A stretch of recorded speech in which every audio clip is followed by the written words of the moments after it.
मौका मिले तो आपको यूँ लगता है जैसे कि ये आर्टिकल जैसे आज ही किसी ने लिखा है।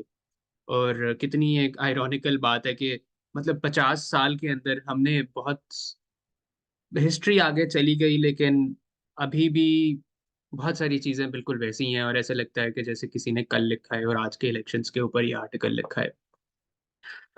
सिमिलरली बांग्लादेश में भी इसी तरह से ही है। तो हमजा अलवी जो थे वो एक बहुत पाकिस्तानी सोशियोलॉजिस्ट थे, और पॉलिटिकल इकोनॉमी के ऊपर भी उनका काम था। हमजा अलवी उन पाकिस्तानी स्कॉलर्स में से एक स्कॉलर हैं जो कि बाहर की दुनिया में तो जिनको बहुत ज़्यादा अहमियत दी जाती है, लेकिन अनफॉर्चुनेटली हमारे अपने मुल्क के अंदर उनको उस तरह से अहमियत नहीं दी जाती, या उस तरह से हमारे करिकुलम का हिस्सा नहीं होते। उनमें ज़ाहिर है तारिक अली हैं, उनमें इकबाल अहमद हैं, उनमें दीगर भी बहुत सारे जो लोग हैं जिन्होंने बहुत सारा एकेडेमिया में तलाल असद हैं, इस तरह के लोग, सारा अहमद हैं, जिन्होंने बहुत ज़्यादा काम किया हुआ है, लेकिन पाकिस्तान के अंदर उनके ऊपर कोई भी रिसर्च के अंदर या उस तरह से यूनिवर्सिटीज़ के अंदर उन तक उनकी बात नहीं की जाती। तो ये बड़ी अनफॉर्चुनेट बात है। लेकिन क्या कहते हैं, हमजा अलवी का बहुत ज़्यादा रेलेवेंट काम है, और आज तक वो बहुत ज़्यादा क्या कहते हैं रेलेवेंट है। तो जो आर्टिकल है ये बेसिकली थोड़ा सा हम थेरेटिकली भी इसके अंदर जाएंगे, अ, थोड़ा सा मार्क्सिस्ट एनालिसिस ऑफ स्टेट के ऊपर के मार्क्स, बेसिकली ये जो आर्टिकल है ये क्रिटिक है मार्क्सिस्ट एनालिसिस ऑफ स्टेट की, कि मार्क्सिस्ट एनालिसिस ऑफ स्टेट के अंदर अ, किस तरह से स्टेट को देखा जाता है, पोस्ट कॉलोनियल स्टेट को किस तरह से देखा जाता है, और असल में पोस्ट कॉलोनियल स्टेट किस तरह से करती है। तो इसके अंदर इसको हम थोड़ा सा हिस्टोरिकली भी देखेंगे, और फिर हम एंड पे हम इस चीज़ के ऊपर बात करेंगे कि अब जाहिर है ये आर्टिकल 1972 में लिखा गया था, तो आज के दौर में इसकी क्या रेलेवेंस है और क्या चीज़ें तब्दील हुई हैं, और अल्टीमेटली लाइक किस तरह से हम चीज़ों को तब्दील कर सकते हैं। सो बेसिक जो थीसिस है हमजा अलवी, और एक और जो जो इम्पोर्टेंट चीज़ है वो ये है कि अगर क्योंकि क्योंकि स्टडी सर्कल का मकसद ये हमेशा से होता है कि हमने ज़ाहिर है क्लास की तरह तो इससे तो स्टडी सर्कल नहीं, स्टडी सर्कल का जो बेसिक मकसद है वो ये है कि हम सारे मिल के सीखें।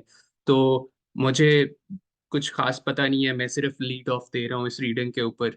इसी तरह से आप में से बहुत साथियों को शायद मेरे से बहुत ज़्यादा यकीनी तौर पे बेहतर पता होगा। तो अगर आपको लगे कि मैं कहीं पे कुछ गलत बात कर रहा हूँ, या आपका कोई सवाल हो बीच के अंदर, तो आप मुझे उसी वक्त इंटरप्ट कर सकते हैं, या आपके जहन में कोई पॉइंट आ रहा हो तो आप उसी वक्त मुझे रोक के तो आप वो पॉइंट बोल सकते हैं, ताकि हम डिस्कशन बेस्ड एक तरह से मिलके सीखें, ना कि मैं इस तरह से लेक्चर डिलीवर कर रहा हूँ और आप लोग सारे सुन रहे हो। इस स्टडी सर्कल का कतई तौर पे ये मकसद नहीं है। और फिर उसके बाद हम जो है वो डिस्कशन ओपन कर देंगे जब ये मेरा जो थोड़ा सा है ये हो जाएगा। तो सबसे पहले हमजा अलवी जो हैं वो उनका थीसिस जो मेन थीसिस है वो थोड़ा सा क्लास बेस्ड एनालिसिस करते हैं एक पोस्ट कॉलोनियल रियासत का। और उसके अंदर वो क्या कहते हैं, हमजा अलवी कहते हैं कि बेसिकली इस वक्त पाकिस्तान के या साउथ जो क्या कहते हैं जो जो पोस्ट कॉलोनियल कंट्रीज हैं उनमें जो मार्क्सिस्ट एनालिसिस है रियासत का, वो उसकी जो बेसिस है वो ये है कि किस तरह से बुर्जुआ रेवोल्यूशन आया, जिसको हम फ्रेंच रेवोल्यूशन कहते हैं, उसको हम बुर्जुआ रेवोल्यूशन भी कहते हैं, या किस तरह से बुर्जुआ क्लास ने जो है उस रेवोल्यूशन को हाईजैक किया, और उसके बाद एक रियासत का तस्वुर लेके आए, और वो रियासत जो थी वो बेसिकली एक थर्ड स्टेट जो कि एलीट थी उसके कब्जे में आ गई, और उन्होंने रियासत को अपने मकासद के लिए, या बुर्जुआ ने या कैपिटलिस्ट ने जिनको हम कहते हैं, उन्होंने अपने क्या कहते हैं मकासद के लिए रियासत को इस्तेमाल करना शुरू कर दिया। अब क्या कहते हैं, लेकिन इकबाल सॉरी हमजा अलवी ये कहते हैं कि किसी जो जो पोस्ट कॉलोनियल रियासत है उसमें और इस तरह की रियासत के अंदर बहुत बड़ा फर्क है। और वो फर्क ये है कि एक पोस्ट कॉलोनियल रियासत इस तरह से वजूद में नहीं आई। पोस्ट कॉलोनियल रियासत इस तरह से वजूद में आई कि एक तो जो कॉलोनाइजर्स थे उन्होंने कॉलोनाइज किया उस रियासत को, और फिर उसके बाद उन्होंने जो क्या कहते हैं जो उनकी बोurgeois थी, जो उनकी बोurgeoisie जो थी, जो जिसको वो मेट्रोपॉलिटन बोर्जुआजी कहते हैं। मेट्रोपॉलिटन बोर्जुआजी इसलिए कहते हैं क्योंकि एक और एनालिस्ट इमैनुअल वॉलेस्टाइन का एक बड़ा मशहूर थीसिस है, और वो मेट्रोपॉलिटन और पेरिफेरी का वो करते हैं कि मेट्रोपॉलिटन वो वाले मुल्क जो कि वेस्टर्न मुल्क हैं या नॉर्थ अमेरिका, और जो पेरिफेरी है वो वाले मुल्क हैं जो कि कॉलोनाइज्ड थे या डायरेक्टली या इनडायरेक्टली, और किस तरह से मेट्रोपॉलिटन बोर्जुआजी पेरिफेरी के जो मुल्क थे उनसे दौलत सारी निकाल के तो वापस लेके जा रहे थे। वो एक अलग एनालिसिस है, उस पर हम कभी फिर बात करेंगे। लेकिन ये जो मेट्रोपॉलिटन बोर्जुआजी की टर्म है, ये हमजा अलवी जो है वो इमानुअल वॉलेस्टाइन के लिए से लेते हैं, और इसका मतलब ये है कि वो वाली बोर्जुआजी जो कि वेस्टर्न मुल्कों के अंदर बेस्ड हैं, या जैसे मल्टी कंपनीज जिनको हम कह सकते हैं, जो कि यहाँ की लोकल नहीं है बल्कि दूसरे जो वेस्ट के मुल्क हैं उनकी है, जो मेट्रोपॉलिटन मुल्कों की बुर्जुआजी है। तो बेसिकली जो एक क्या कहते हैं मेट सो पोस्ट कलोनियल रियासत जो है वो इस तरह से बनती है कि एक लोकल बुर्जुआजी है, फिर एक मेट्रोपॉलिटन बुर्जुआजी है, अब मेट्रो, और फिर एक कलोनियल मुल्क है। कलोनियल मुल्क ने कलोनियल रियासत का जो स्ट्रक्चर है वो बनाया, जिसके अंदर फौज आ जाती है, जिसमें ब्यूरोक्रेसी आ जाती है, जिसमें सियासत, सियासी पार्टियां आ जाती हैं।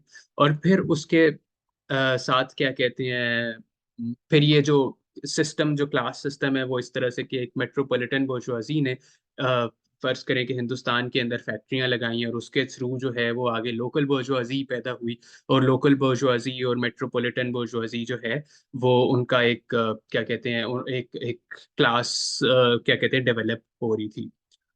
अब जब कॉलोनियल्स जो थे, जो कॉलोनाइजर्स थे, वो वापस चले गए, तो वो रियासत वहीं की वहीं रह गई। जो स्टेट अपरेटस था, जिसमें फौज आ जाती है, जिसमें ब्यूरोक्रेसी आ जाती है, जिसको एक हमजा अलवी कहते हैं ब्यूरोक्रेटिक मिलिट्री ओलिगार्की। तो ब्यूरोक्रेटिक मिलिट्री ओलिगार्की जो है वो वहीं की वहीं रह गई। अब बुनियादी फर्क क्या कहते हैं, एक रियासत जो कि वेस्ट के अंदर एक रियासत, या बरतानिया या फ्रांस या इस तरह की रियासत में, और एक पोस्ट कलोनियल रियासत के अंदर बुनियादी फर्क ये है कि वो जो रियासत थी वो बनाई गई थी एक बोर्जुआ रेवोल्यूशन के उसके अंदर, जबकि पोस्ट कलोनियल रियासत जो है वो एक कॉलोनाइज्ड मुल्क ने बनाया उसका स्टेट अपरेटस, और वो जो मेट्रोपॉलिटन बोर्जुआजी थी उसने उसको डेवलप किया, उसके अंदर जो जो इकोनॉमिक सिस्टम था।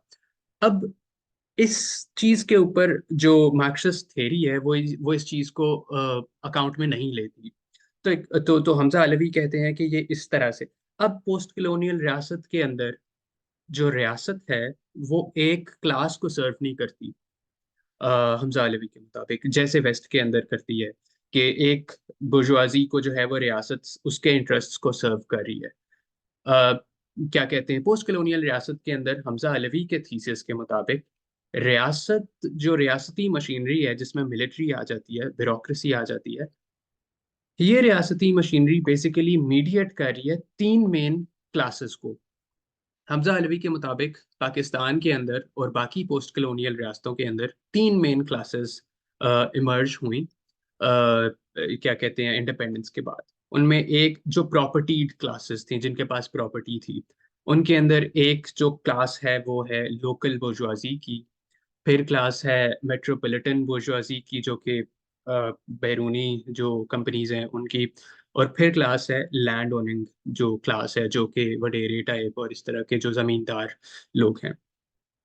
अब हमजा अलवी के मुताबिक कि इन तीन क्लासेस के बीच में रियासती मशीनरी है, जिसमें मिलिट्री और ब्यूरोक्रेसी आ जाती है, और वो इन तीन क्लासेस के बीच में क्या कहते हैं एक इंटरमीडियरी का रोल, किरदार अदा कर रही है। फिर जो क्या कहते हैं, अब बेसिकली ये जो क्या कहते हैं, क्योंकि ये मिलिट्री और ब्यूरोक्रेसी जो है, ये एक कलोनियल रियासत ने एक पोस्ट कलोनियल रियासत को, मिसाल के तौर पे पाकिस्तान को दी। तो पाकिस्तान की हिस्ट्री के अंदर मसला ये है कि हमजा अलवी के मुताबिक जब पाकिस्तान क्या कहते हैं इसको पार्टीशन हुई, और पार्टीशन के बाद मिलिट्री और ब्यूरोक्रेसी और इस तरह के इदारे काफ़ी वीक थे पहले 1-2 सालों के अंदर। लेकिन मसला यह था कि उस वक्त कोई एक ऐसा फर्द या कोई ऐसी पॉलिटिकल पार्टी नहीं थी जो कि लोगों को एक कौम के तस्वर के उसके अंदर जोड़ सके। यानी जिस तरह बेनेडिक्ट एंडरसन का है ना थीसिस के इमेजिन्ड कम्युनिटीज के जो नेशन स्टेट्स होती हैं, नेशन स्टेट्स की बुनियाद एक तस्वुराती जो एक चीज है कि कौम क्या होती है, उस तरह से कोई नहीं था सिवाय जिन्ना के, सिवाय कायद आजम के। मगर कायद आजम की वफात हो गई पाकिस्तान बनने के फौरन बाद। और उसके बाद कोई एक ऐसा इंस्टीट्यूशन या कोई एक ऐसा फर्द या कोई ऐसी पार्टी नहीं थी जो कि लोगों को वो तस्वुर दे सके कौमियत का। इस गैप के बीच में जो मिलिट्री थी उसने उस गैप को, या जो ब्यूरोक्रेसी थी उसने इस गैप को फिल किया।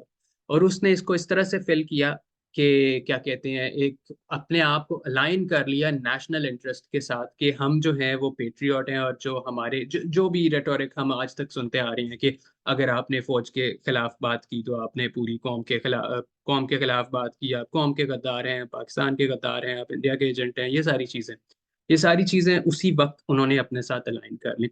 हमजा अलवी एक बड़ी इंटरेस्टिंग इस पार्ट में बात करते हैं। वो ये कहते हैं कि जिसको आज हम हाइब्रिड निज़ाम कहते हैं, वो कहते हैं कि हाइब्रिड निज़ाम, ज़ाहिर है हाइब्रिड निज़ाम तो उस वक्त टर्म नहीं थी कॉइन हुई, लेकिन उन्होंने कहा कि ये जो निज़ाम है ये शुरू दिन से पाकिस्तान के अंदर है। यानी जिस दिन जिन्ना की डेथ हुई उस डेथ के फौरन बाद, कई लोग कहते हैं कि अच्छा अयूब खान ने जब 58 के अंदर मार्शल लॉ लगाया तो उसके बाद ही ऐसे हुआ। हमजा अलवी कहते हैं कि ये बात नहीं थी, बल्कि जब जैसे जिन्ना की डेथ हुई उसके बाद से ये जो पॉलिटिकल इंजीनियरिंग का जो पूरा एक प्रैक्टिस थी वो शुरू हो गई। और बहुत सारे प्राइम मिनिस्टर्स आए, प्राइम मिनिस्टर्स को पारित किया गया, क्या कहते हैं, अपनी मर्जी की पार्टियां बनाई गई। एक पार्टी बनाई थी उस वक्त फौज ने जिसका नाम था रिपब्लिकन पार्टी, या इस तरह की कोई रिपब्लिकन पार्टी और इस टाइप की पार्टीज बनाई गई, और क्या कहते हैं अपनी मर्जी की हुकूमतें बनाई गई, सारा कुछ हो रहा था। और ये जाहिर है आगे तक फिर अयूब खान के दौर में बेसिक डेमोक्रेसी आ गया, इंजीनियर्ड डेमोक्रेसी हम कह सकते हैं कि ये वाला जो तस्वर है ये तब से चलता हुआ आ रहा है। अब हमजा अलवी, ये तो शायद हम सबको पता होगा कि अच्छा इस तरह से होता आ रहा है पाकिस्तान की तारीख में, कोई ढकी छुपी बात नहीं। लेकिन क्यों होता आ रहा है, और इस बात का बड़ा अच्छा एक मतलब एनालिसिस भी करते हैं हमजा अलवी के फौज को क्या जरूरत पड़ती है, या ये जो पावरफुल जो स्टेट अपरेटस है इसको क्या जरूरत पड़ती है कि ये पॉलिटिकल पार्टीज और ये जो शैम डेमोक्रेसी है इसको लेके आए। और वो ज़रूरत इसलिए पड़ती है क्योंकि एक तो अवाम के डायरेक्ट गुस्से से भी डरती है फौज कि अच्छा अगर हम खुल के सामने आ गए तो जितनी फेल्ड पॉलिसीज हैं उसका डायरेक्ट गुस्सा जो है वो हमारे ऊपर आएगा अवाम का। तो जो मिलिट्री के एडवाइजर्स थे उस वक्त उन सब ने यही एडवाइस किया अयूब खान को कि आप ऐसा करें कि ये बेसिक डेमोक्रेसी टाइप चीज़ बना लें, जिससे कि अवाम का गुस्सा जो है वो आपके ऊपर ना आए बल्कि ये जो पॉलिटिकल पार्टीज के लोग हैं इनके ऊपर आ जाए। और दूसरी चीज़ ये कि जाहिर है जो सियासी जमातें होती हैं उनका किसी न किसी हद तक अवाम के साथ ताल्लुक भी होता है। तो उस ताल्लुक, मगर अब इसके अंदर मसला ये है कि ताल्लुक को वो इसलिए नहीं इस्तेमाल करते कि अवाम के मसाइल के ऊपर बात की जाए, बल्कि वो इसलिए इस्तेमाल करते हैं ताकि जो फौज की या जो पॉलिसीज हैं उनको हम किसी तरह से अवाम तक एक कुशन का किरदार अदा करें, कि अगर अवाम का रिप्रेशन आए तो वो उन पार्टीज के ऊपर आए। अगर अवाम के साथ आपने बातचीत करनी है किसी चीज के ऊपर तो आप पॉलिटिकल पार्टीज के थ्रू, बेसिकली पॉलिटिकल पार्टीज एक इंटरमीडियरी का से ज्यादा उनका कोई किरदार नहीं है अवाम और फौज के दरमियान या ब्यूरोक्रेसी उस वक्त उसके दरमियान की।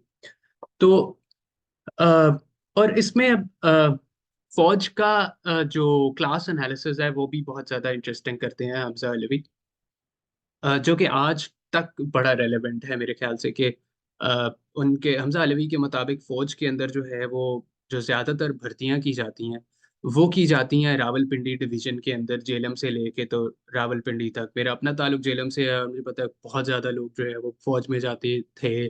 क्या कहते हैं, तो ये जो जनरल आसिम मुनीर है ये भी रावलपिंडी में पला बड़ा है और सारा कुछ। और जो क्लास एनालिसिस है वो ये है कि क्यों फौज की एक बड़ी तादाद जो है वो right wing ultra conservative type जो है वो लोगों की सोच होती है।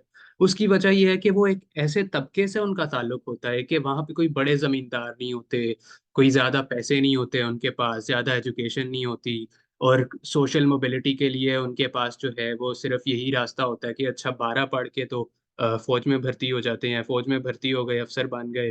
ब्यूरोक्रेसी में जाने के लिए तो थोड़ा सा कंपटीशन ज़्यादा होता है, थोड़ा सा पढ़ना वगैरह भी ज़्यादा पड़ता है, जज बनने के लिए भी थोड़ा सा ज़्यादा। तो फौज एक वाहिद चीज़ होती है जिसमें वो जा सकते हैं और जिसके अंदर वो क्या कहते हैं, क्लास मोबिलिटी और पावर एक बड़ी चीज़ है जो कि उन्हें हासिल हो जाती है। आसिम मुनीर खुद भी जो है वो रावलपिंडी में मतलब मदरसे में पढ़ा है और सारा कुछ। तो मिडिल क्लास का कोई या अपर मिडिल क्लास से कोई, या इवन के जो फ्यूडल क्लास होती है उससे कोई जो है वो मदरसों में नहीं पढ़ता, वो स्कूल्स और यूनिवर्सिटीज और बाहर से तालीम हासिल करते हैं, तो ये चीज़ें उन्हें हासिल नहीं होती। और यही वजह है कि कम तालीम की वजह से वो अपने आप को क्या कहते हैं, उस तरह से एक अल्ट्रा राइट विंग सोच जो है वो उनकी बन जाती है, और वो ज्यादातर फौज में भर्ती हो जाते हैं। और दूसरा जो एनालिसिस जो फौज के अंदर एक और तबका है वो है हॉक्स जिनको कहते हैं, तारिक अली जिनको हॉक्स कहते हैं। और वो हॉक्स इस तरह से कि जो पूरे जनरल्स जो ऊपर बैठे हुए हैं वो हॉक्स हैं, यानी चीलें जिस तरह से होती हैं।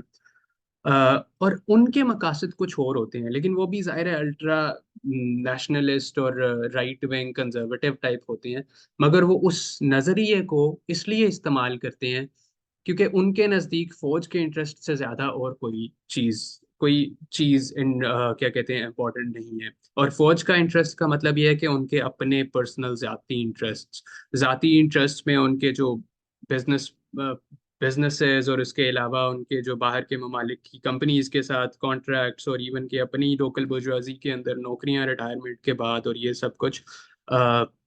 सब कुछ जो है वो उनके अपने इंटरेस्ट होते हैं, लेकिन वो उसको अलाइन करते हैं कि अच्छा, क्योंकि हमें प्रोटेक्ट करना है अपने आप को, तो प्रोटेक्ट करने के लिए हम इसको पूरी फौज का इंटरेस्ट का मसला बना देंगे कि अगर आपने किसी जनरल पे तनकीद की है तो इसका मतलब है कि आप पूरी फौज के ऊपर तनकीद कर रहे हैं, और अगर आप फौज के ऊपर तनकीद कर रहे हैं तो आप पूरी रियासत के ऊपर तनकीद कर रहे हैं। तो इस तरह का, और फिर जो सपोर्ट बेस जाहिर है उनकी एक ultra right wing nationalist support base है, तो उनके लिए उसको मोबिलाइज करना करना बड़ा आसान है। और ये एक बड़ी इंटरेस्टिंग आज के हिस्ट्री, आज का जो टाइम है जिसमें मतलब एक पॉपुलिस्ट जो जमात है पीटीआई वो बहुत ज़्यादा पॉपुलर है। और इसका एनालिसिस भी हमजा अलवी इतनी इस रीडिंग के अंदर करते हैं कि किस तरह से पीपल्स पार्टी जो थी वो 70s के अंदर बहुत ज़्यादा पॉपुलर थी फौज के अंदर भी। और उसकी वजह ये थी क्योंकि फौज के अंदर लोअर मिडिल क्लास के लोग आते हैं, और उनको उस जमाने में रेटोरिक थी एक कि अच्छा 20 खानदानों ने पूरे मुल्क के दौलत के ऊपर 60% दौलत के ऊपर कब्जा किया हुआ है या 70% दौलत के ऊपर। तो वो 20 खानदान करप्शन ये सब कुछ जो था वो एक रेटोरिक थी जो पीपल्स पार्टी ने अपनाई उस वक्त।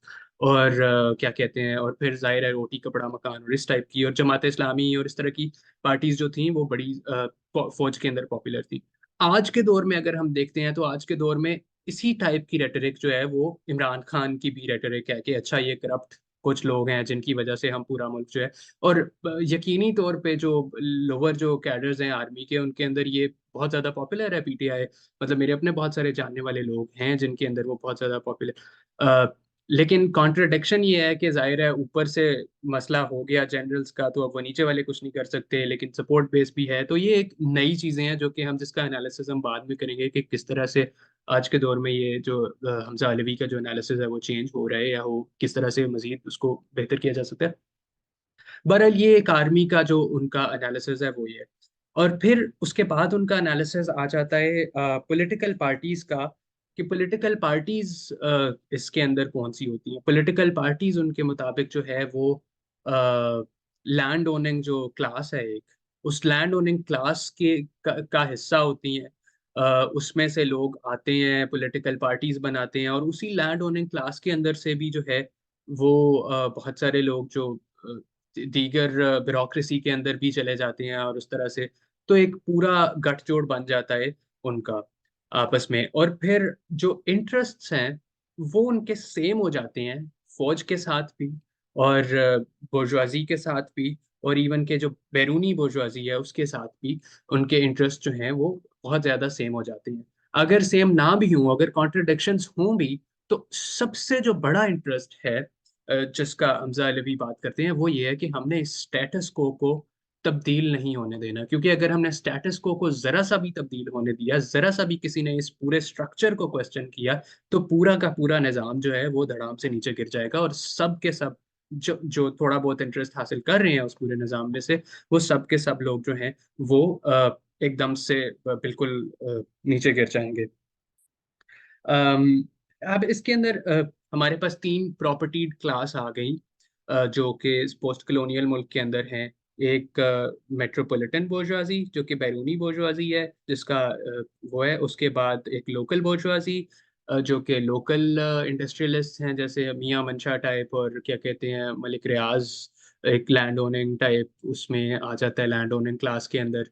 और इस तरह से ना ये तीन तरह की क्लासेस, या जमींदारी जिस तरह सरदारी टाइप लोग जो हैं ये, तो ये इस तरह की तीन क्लासेस हैं। और हमजा अलवी के मुताबिक फौज और ब्यूरोक्रेसी जो है वो दरमियानी किरदार, या रियासत जो है वो दरमियानी किरदार अदा कर रही है इन तीनों बेसिकली स्टेटस को कायम रखने के अंदर, कि ये हिले ना स्टेटस को किसी तरह से, जिसके अंदर जनरल्स का अपना इंटरेस्ट है, पॉलिटिकल पार्टीज का अपना इंटरेस्ट है, ब्यूरोक्रेसी का अपना इंटरेस्ट है।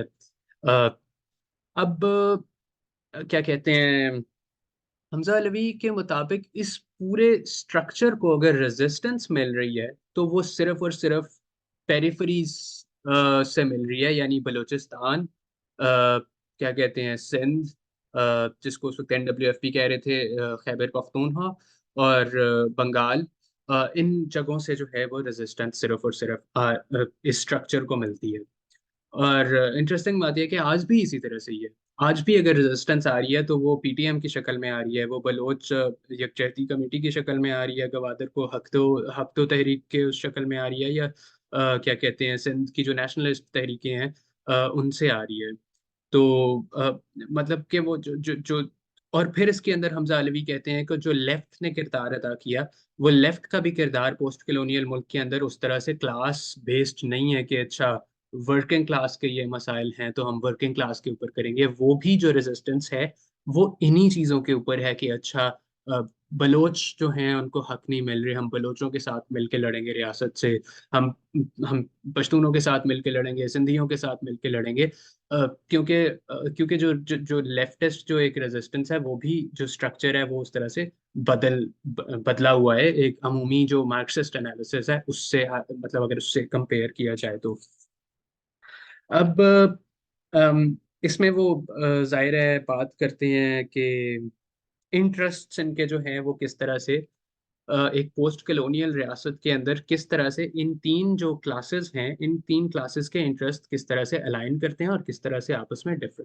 अब मार्क्सिस्ट एनालिसिस के अंदर जो एक क्या कहते हैं क्लासिकल मार्क्सिस्ट एनालिसिस है, उसमें यह है कि अच्छा पोस्ट कलोनियल रियासत के अंदर जब जो लोकल बोर्जुआजी है उसका, और आपस में जो दूसरी जो मेट्रोपॉलिटन बोर्जुआजी है जो कि मल्टीनेशनल बोर्जुआजी है, या कॉल जो वो एक बैन अवी जो बोर्जुआजी है, उसकी आपस में कॉन्ट्रडिक्शन है। और वो कॉन्ट्रडिक्शन पोस्ट कलोनियल जब रियासत बनने से पहले भी वो कॉन्ट्रडिक्शन रहती है, और उसके बाद भी कॉन्ट्रडिक्शन रहती है, और लोकल बोर्जुआजी जो है वो कब्जा वो रियासत के ऊपर हावी हो जाती है। अ, मगर क्या कहते हैं, एक हमजा अलवी कहते हैं कि इस तरह से असल में नहीं है। असल में ये है कि कॉन्ट्रडिक्शन नेशन स्टेट के बनने से पहले, यानी जब इंडिपेंडेंस मूवमेंट चल रही होती है तब तो शायद होती है। तब तो शायद वो उनको होता है कि अच्छा ये जो मेट्रोपॉलिटन बोर्जुआजी है इसके ये सही नहीं है, और हम लोकल बोर्जुआजी है और हम लोग जो है वो हमारा अपना मुल्क होना चाहिए और सारा कुछ तक है।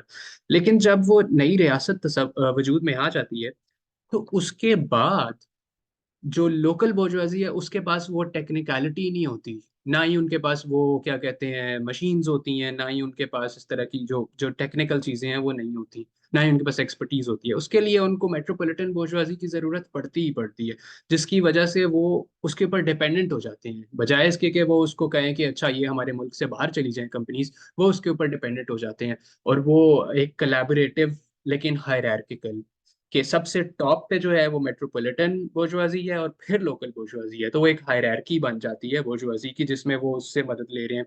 और क्या कहते हैं, इसी तरह से जो फिर जाहिर है कि इस पूरे निज़ाम को मेंटेन करने के लिए जो कुव्वतें होती हैं वो बैरूनी ताकतें भी होती हैं, जिसमें अमेरिका का जिक्र करते हैं हमजा अलवी के यूएस एड के थ्रू, किस तरह से वो इस तरह की पॉलिसीज बनाते हैं कि जो लोकल जो बोर्जुआजी है या जो लोकल जो एलीट है उसको वो डिपेंडेंट रहे, या लोकल पॉलिसीज इस तरह की बने कि वो बैरूनी कंपनीज के ऊपर डिपेंडेंट रहें। उस वक्त वो यूएस एड का जिक्र करते हैं, क्योंकि शायद सेवेंटीज के अंदर वर्ल्ड बैंक या फिर क्या कहते हैं आईएमएफ या फिर डब्ल्यूटीओ वर्ल्ड ट्रेड ऑर्गेनाइजेशन और इस तरह की चीजें उस तरह की अहमियत नहीं थी रखती जो आज रखती हैं। अगर आज के दौर में हम देखें तो वही रोल जो है वो आईएमएफ और इस तरह की जो ऑर्गेनाइजेशंस है उन्होंने ले लिया, जो कि इस तरह की पॉलिसीज बनाती हैं, और फिर कॉन्ट्रैक्ट्स और फिर प्राइवेटाइजेशन का जो पूरा वो चल रहा है वो एक अलग चीज़ है। लेकिन उससे जो फायदा होता है वो बैरूनी कंपनीज को होता है, और उन सबको जो कि शेयर ले लेती हैं, जैसे अभी हमने प्राइवेटाइजेशन देख रहे थे एयरपोर्ट्स की और वो सारी। तो खैर इस तरह से जो इंटरेस्ट हैं वो उनके कॉन्फ्लिक्टेड भी होते हैं, लेकिन वो अफोर्ड नहीं कर सकते कि वो मेट्रोपॉलिटन बोर्जुआजी को जो है वो करें, इंटेगनाइज करें। इसी तरह से जो लोकल जो लैंड ओनिंग क्लास है, जो कि वडेरे टाइप हैं लोग या जो जमींदार हैं, वो भी उनके इंटरेस्ट ऑब्वियसली कैपिटलिस्ट या जो बोर्जुआजी है उससे थोड़े से डिफरेंट होते हैं, मगर वो भी अफोर्ड नहीं कर सकते कि वो इस निज़ाम को किसी तरह से चेंज होने दें, क्योंकि फिर एक बार ये निज़ाम ख़त्म हो गया तो फिर उनका भी जो है वो मसाइल पैदा हो जाएंगे, क्योंकि रीडिस्ट्रीब्यूशन ऑफ लैंड और वो सारा कुछ सेवेंटीज़ के अंदर तो बहुत ज़्यादा चल रहा था। अ, लेकिन आज भी अभी हम देखते हैं ग्रीन रेवोल्यूशन की जो रेटरिक है वो चल रही है, ये आसिम मुनीर जो है वो ग्रीन रेवोल्यूशन का एक दोबारा से वो कर रहे। तो एक जो हमजा अलवी का जो ग्रीन रेवोल्यूशन का एक एनालिसिस है वो भी बहुत इंटरेस्टिंग है इसके अंदर, कि ग्रीन रेवोल्यूशन ने किस तरह से इस गैप को लोकल बोर्जुआजी और फ्यूडल क्लास या जो लैंड ओनिंग क्लास है उसके अंदर ब्रिज किया, कि जो बड़े बड़े लैंड ओनर्स थे उनको बहुत ज्यादा फायदा हुआ ग्रीन रेवोल्यूशन से, कि उनकी जमीनों को वो पूरा एग्री बिजनेस जो एक पूरी वो है उसके थ्रू जो है वो जो बड़े जमींदार हैं उनको किस तरह से कितना ज्यादा फायदा हुआ इस चीज के ऊपर, और छोटे जमींदार जो हैं वो उसमें पिस गए। अब तो उनको वो कोलैबोरेशन जो है इन तीन क्लासेस को आपस में करनी पड़ती है, और वो कोलैबोरेशन होती है मिलिट्री और ब्यूरोक्रेसी के थ्रू। वो मिलिट्री और ब्यूरोक्रेसी जो है वो उन तीन क्लासेस को आपस में कोलैबोरेट करने का वो करते हैं। अब इसके बाद हम आते हैं आखिर पे बंगाल की जो मूवमेंट थी, क्या कहते हैं आज़ादी की जो बांग्लादेश की जो मूवमेंट थी उसके ऊपर, क्योंकि क्योंकि उसका जो अभी एनालिसिस है वो भी बहुत ज़्यादा रेलिवेंट है इस चीज़ से। हमजा अलवी जो है वो एक क्लास एनालिसिस करते हैं बंगाल की जो पूरी मूवमेंट थी उसका, और उसके अंदर वो शुरू करते हैं कि फिफ्टीज़ के अंदर जो तहरीक चली थी 52 के अंदर लैंग्वेज की जो ज़बान की जो कि बंगाली जो ज़बान है वो पाकिस्तान की कौमी ज़बान होनी चाहिए। और उसको लीड कर रहे थे हुसैन सोहरवर्दी, जो कि हमें पाक स्टडीज़ की किताब में भी पढ़ाया जाता है। और हुसैन सोहरवर्दी एक बड़े प्रो इम्पीरियलिस्ट किस्म के आदमी थे, जो कि जब सुएज कैनाल की पूरी जंग हो रही थी फिफ्टीज़ के अंदर, तो हुसैन सोहरवर्दी जो थे वो बड़ा प्रो अमेरिका और प्रो इसराइल और प्रो यूके टाइप उनकी एक सोच थी। खैर उसके बाद तो बेसिकली जो हमजा अलवी का एनालिसिस है कि जो मूवमेंट थी बंगाल की उसमें दो तरह के तबके थे। एक इलीट तबका था और एक फिर आम मैसेस थे जो कि वाकई चाहते थे कोई स्ट्रक्चरल चेंज, और एक इलीट तबका था जो कि सिर्फ अपना इंटरेस्ट चाहता था कि हमें पाकिस्तान से सिर्फ अपना इंटरेस्ट चाहिए। उसके अंदर हुसैन सोहरवर्दी और फिर ये जो शेख मुजीब था वो हुसैन सोहरवर्दी का शागिर्द था। और शेख मुजीब क्या कहते हैं शेख मुजीब ने और ये सारे लोगों ने मिलके अवामी लीग बनाई, और अवामी लीग के अंदर दो कंपोनेंट्स थे, एक लीड थे और फिर जो थे वो एक मैसेज थे, जो कि जाहिर है क्या कहते हैं मौलाना भाषानी जो कि बहुत माओइस्ट एक रेडिकल थिंकर थे। और कॉन्ट्रडिक्शन ये थी कि जो मैसेज थे वो सारे के सारे मार्क्सिस्ट थे, और जो इलीट जो उसको लीड कर रही थी वो सारे के सारे जाहिर है इलीटिस्ट थे। फिर एक मीटिंग हुई अवामी लीग के अंदर, जिसके अंदर जो है वो अ, एक तनाज़ा खड़ा हो गया। आम जो मैसेज थे जो मार्क्सिस्ट लीनिंग रखते थे या माओइस्ट लीनिंग रखते थे उनके बीच में, और जो इलीटिस्ट जो थे शेख मुजीब टाइप, और उन्होंने अपनी अलग पार्टी बना ली जो बाद में नेशनल अवामी पार्टी बनी, जो जिसको मौलाना भाषानी जिसके लीडर थे। अब इस सारे के अंदर जो इलीट का था वो यही था कि हमें हमारे अपने इंटरेस्ट मिल जाएं। अयूब खान ने एक वहाँ पे स्पेशल, क्या कहते हैं, तरीके से एक बोर्जुआजी क्लास क्रिएट करने की कोशिश की बंगाल के अंदर, जिस कॉन्ट्रैक्ट्स के थ्रू और कॉन्टैक्ट्स के थ्रू, कि कॉन्ट्रैक्ट्स के थ्रू इस तरह से कि जो कुछ लोगों को कॉन्ट्रैक्ट्स दिए रियासत ने कि अच्छा, ताकि ये लोगों को ज़्यादा से ज़्यादा पैसा मिले और फिर ये हमारे साथ मिल जाएं, और क्या कहते हैं, एक एलीट बनाई जाए इस जगह पे जो कि पाकिस्तान की वफादार एलीट हो और पाकिस्तान उनको फ़ायदे दे। इसी तरह से कॉन्टैक्ट्स के थ्रू इस तरह से कि जो ब्यूरोक्रेसी थोड़ी बहुत वहाँ के लोगों को दी थी, उस ब्यूरोक्रेसी के जो कॉन्टैक्ट्स थे उनको लाइसेंसेज और उनको इस तरह की चीज़ें दी गई कि वो बिजनेसेस अपने इस्टेब्लिश कर सकें। तो एक बाकायदा पाकिस्तानी रियासत की साजिश के तहत वहाँ पे एक इलीट बनाई गई, जो कि जिसके इंटरेस्ट शेख मुजीब वगैरह भी देख रहे थे।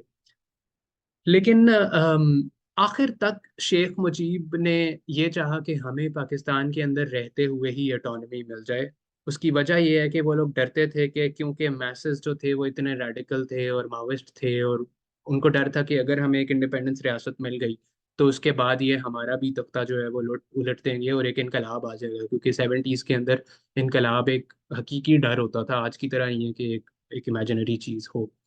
तो वो एक डर था, लेकिन अल्टीमेटली खैर पाकिस्तान ने उनकी ऑटोनॉमी की डिमांड नहीं मानी और उनको एंड पे मैसेस के प्रेशर में आके उनको करना पड़ा एक अलहदा मुल्क। लेकिन खैर, अ, जो फौज का जो स्ट्रक्चर था वो चेंज ना हुआ वहाँ पे भी। वहाँ पे भी जो ब्यूरोक्रेसी और फौज थी वो इसी हायरार्की के अंदर आती थी। और फिर हमने देखा कि बाद में वहाँ पे मार्शल लॉज भी लगे। अभी रिसेंटली मार्शल लॉ ख़त्म हुआ था कोई 10 साल पहले, और उसके बाद क्या कहते हैं, क्या कहते हैं, उसके बाद अभी शेख हसीना जो है वो भी, वहाँ पे भी एक हाइब्रिड निज़ाम है, जैसे पाकिस्तान के अंदर एक हाइब्रिड निज़ाम है। तो ये हाइब्रिड निज़ाम, अ, अब जाहिर है कि अगर आज के दौर में हम देखें तो मेरा अपना जो एनालिसिस है वो ये है कि अब शायद फौज अपने अंदर एक क्लास बन गई है पाकिस्तान के अंदर, कि फौज की अपनी जो है वो एग्री बिजनेस है। फौज का अपना जो है वो प्रॉपर्टीज हैं, जाहिर है, डीएचएज और सारा कुछ। फौज की अपनी कंपनीज हैं, कंस्ट्रक्शन कंपनीज हैं, एफडब्ल्यूओ और इस तरह की, फिर फौजी फर्टिलाइजर्स, फिर इवन के फूड बिजनेस है और सारा कुछ, और फिर प्रॉपर्टी का बिजनेस है। तो और अब शायद जो, जैसे हमजा अलवी कहते हैं कि ब्यूरोक्रेसी और मिलिट्री जो है वो इन जो तीन प्रॉपर्टी क्लासेस हैं उनके बीच में इंटरमीडियरी का रोल अदा कर रही है। शायद अब इस तरह से नहीं, शायद अब एक हायरार्की है जिसमें फौज सबसे ऊपर आती है और उसकी मोनोपोली है उन तमाम बिजनेसेस के ऊपर। और उस मोनोपोली के अंदर उसका जो क्या कहते हैं, उस मोनोपोली के अंदर वो अपनी मर्जी से मैनेज करती है। लेकिन जो जो चीजें जो जो जो हमजा अलवी ने बाकी जो एक बात की थी जो आज तक रेलेवेंट है, वो है स्टेटस को सेम रखना, कि स्टेटस को किसी भी तरह से ना चेंज हो। और इन तमाम क्लासेस का दो चीजों के ऊपर इत्तेफाक। पहला ये कि हमने स्टेटस को किसी भी सूरत के अंदर नहीं बदलने देना, और दूसरा ये कि दूसरा इस वजह से इत्तेफाक, क्योंकि अगर थोड़ी सी भी गुंजाइश बचती है तो जो इनकलाबी जो कुव्वतें हैं या जो रेजिस्टेंस मूवमेंट्स हैं वो पावरफुल हो जाती हैं, और फिर स्टेटस को के बदलने का जो डर है। तो ये चीज़ें पाकिस्तान में भी सेम हैं, बांग्लादेश में भी सेम है, किसी हद तक इंडिया के अंदर भी सेम है। इंडिया के अंदर फौज इतनी ताकतवर नहीं है तो ब्यूरोक्रेसी बहुत ताकतवर है। बुर्जुआजी वहाँ पे एक जो नई बनी है, जो कि बाद में ज़ाहिर नियो लिबरल निज़ाम के बाद जो, तो खैर उसके ऊपर हम बाद में कभी कर सकते हैं। तो मेरा ख्याल है यही, इतना ही मैं बात करूंगा, उसके बाद हम आगे डिस्कशन में बात कर लेते हैं कि किस तरह से करना है। लेकिन जो एक सवाल जो हमारे जहनों में जन्म लेता है इसके बाद वो ये है कि हम स्टेटस को किस तरह से बदल सकते हैं। और भी अगर किसी ने कोई कमेंट करना है या कोई बोलना चाहता है तो अब मैं चुप कर रहा हूँ।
आई थिंक आपको कंटिन्यू करना चाहिए।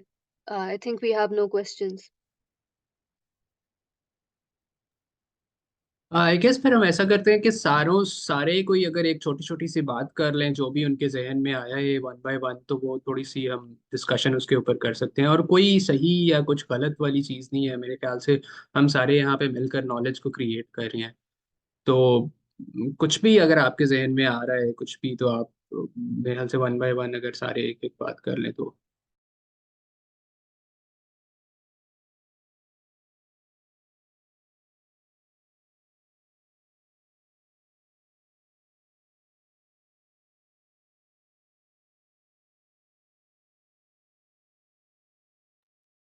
जैनब का माइक नहीं काम कर रहा, लेकिन उन्होंने एक सवाल किया है और एक कमेंट भी एक तरह से है कि इस हेजेमोनिक सिस्टम को हम इसका जब एनालिसिस करते हैं तो हम एक प्रैक्टिकल स्टेप क्या ले सकते हैं इसको बदलने के लिए as a student, specially belonging to middle class.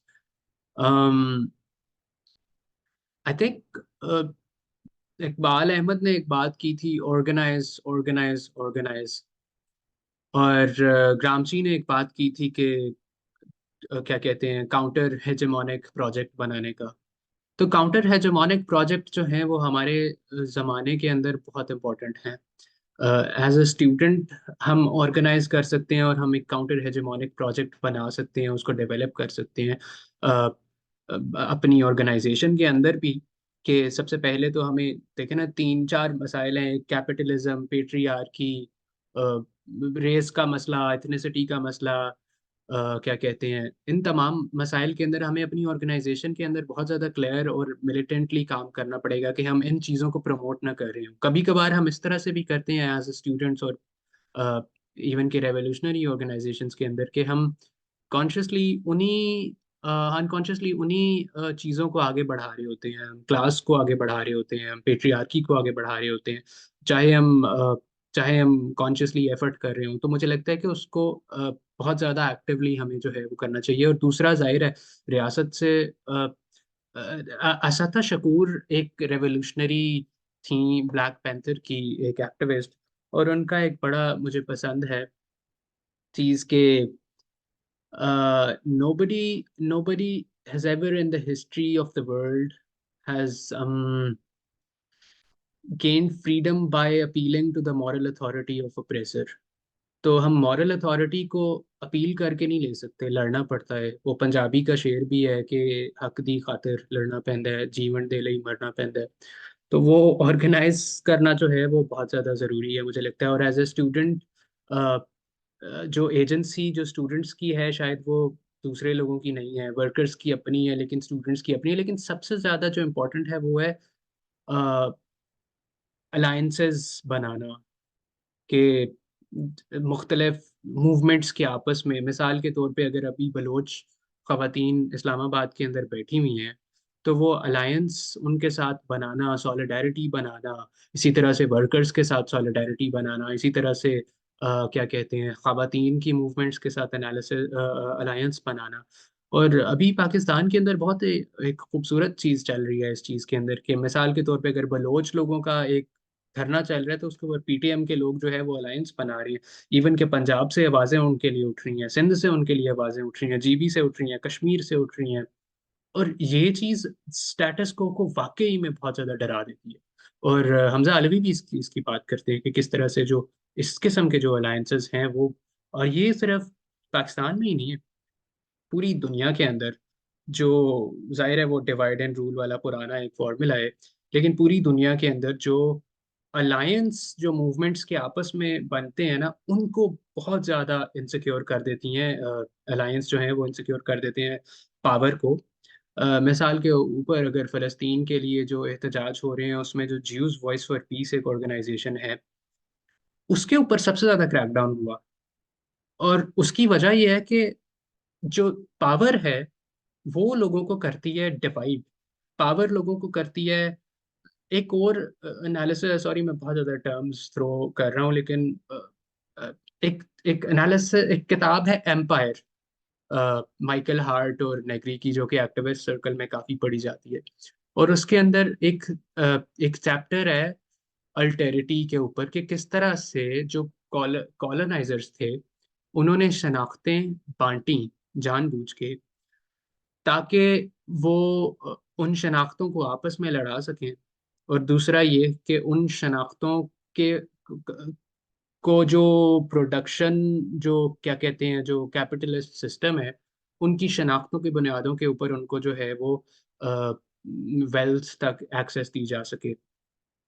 अब उस अल्टेरिटी को और उन शनाख्तों को ख़त्म करने के लिए, या उनको आपस में डिफरेंसेस को क्या कहते हैं, डिफरेंसेस देखते हुए अलायंसेस बनाना, वो उस पूरे स्ट्रक्चर को गिरा देता है। तो मुझे लगता है कि, सॉरी, आपका सवाल सिर्फ स्टूडेंट्स के मुतालिक था, लेकिन जनरली एक एनालिसिस के अंदर भी जो अलायंस हैं वो बहुत ज़्यादा इंपॉर्टेंट हैं।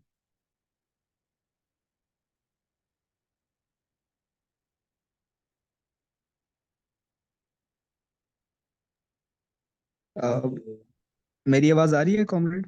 जी जी। एक कमेंट के साथ दो क्वेश्चंस है मेरे। कमेंट तो ये है कि जिस तरह क्लासिकल मार्क्सिस्ट पर्सपेक्टिव है स्टेट का कि it is the tool of operation by the बुर्जुआ class, के रियासत में जो जुडिशरी आती है, ब्यूरोक्रेसी आती है, मिलिट्री आती है, पुलिस है, जितने भी इस किस्म के इदारे होते हैं जो कंसिस्ट ऑफ स्टेट करते हैं, उनको इस्तेमाल किया जाता है बुर्जुआ क्लास की तरफ से अपने जो इंटरेस्ट्स होते हैं उनको प्रोटेक्ट करने के लिए। तो ऑब्वियसली हमजा अलवी ने इसमें काफ़ी मॉडिफिकेशन की है कि पोस्ट कॉलोनियल सोसाइटी में स्टेट अब उस तरीके से नहीं है। शायद स्टेट खुद एक क्लास बन चुकी है, यानी मिलिट्री और ब्यूरोक्रेसी की ओलिगार्की। तो ये तो समझ आता है, लेकिन इस सब के दौरान क्या इस सब सिचुएशन में जो इलेक्टोरल पॉलिटिक्स है जो आज हमें देखने को मिल रही है, पाकिस्तान में भी जनरल इलेक्शन सर पर हैं, क्या उसमें मैसेज को जाकर वोट करना चाहिए, या अगर उनकी छोटी मोटी पार्टीज होती भी हैं क्या उनको भी वोट करना चाहिए, या बिल्कुल ही वोट नहीं करना चाहिए ताकि ये जो इलेक्टोरल डेमोक्रेसीज हैं जिस तरह पाकिस्तान है उनको गिराना चाहिए? टर्नआउट खत्म होगा तो ऑब्वियसली एक किस्म का ये सिस्टम गिरेगा। तो क्वेश्चन बुनियादी ये है कि क्या वोट करना भी चाहिए अपनी जो छोटी छोटी डाइसेंटिंग पार्टीज होती हैं, जो अल्टरनेटिव्स होती हैं, उनको, या नहीं? और दूसरा जो आपने कहा कि शेख मुजीब वगैरह भी पाकिस्तान के अंदर एक ऑटोनॉमी चाहते थे, तो जब बांग्लादेश बना तो अवामी लीग की गवर्नमेंट थी, और उन्होंने जो कॉन्स्टिट्यूशन ड्राफ्ट किया, I was reading the constitution of Bangladesh, उसमें उन्होंने बहुत क्लियरली लिखा हुआ है कि जो इकोनॉमिक सिस्टम बांग्लादेश में होगा वो सोशलिज्म होगा, और सोशलिस्ट प्रिंसिपल्स के मुताबिक मींस ऑफ प्रोडक्शंस पर मैसेज की हेजमनी होगी, ना कि एक क्लासेस की या स्पेसिफिक क्लासेस की। तो अगर आप कह रहे थे कि नहीं वो एक ऑटोनॉमी चाहते थे और मैसेज रेडिकल थे, तो काइंडली इसको जरा बता दें कि वो फिर क्या हुआ उसका। बस यही दो क्वेश्चन। हम्म। हम्म। कॉमरेड, उसके अंदर जाहिर है कि जो बांग्लादेश वाले सवाल के अंदर से मैं शुरू करता हूँ कि मतलब मैसेज से डरते बहुत थे।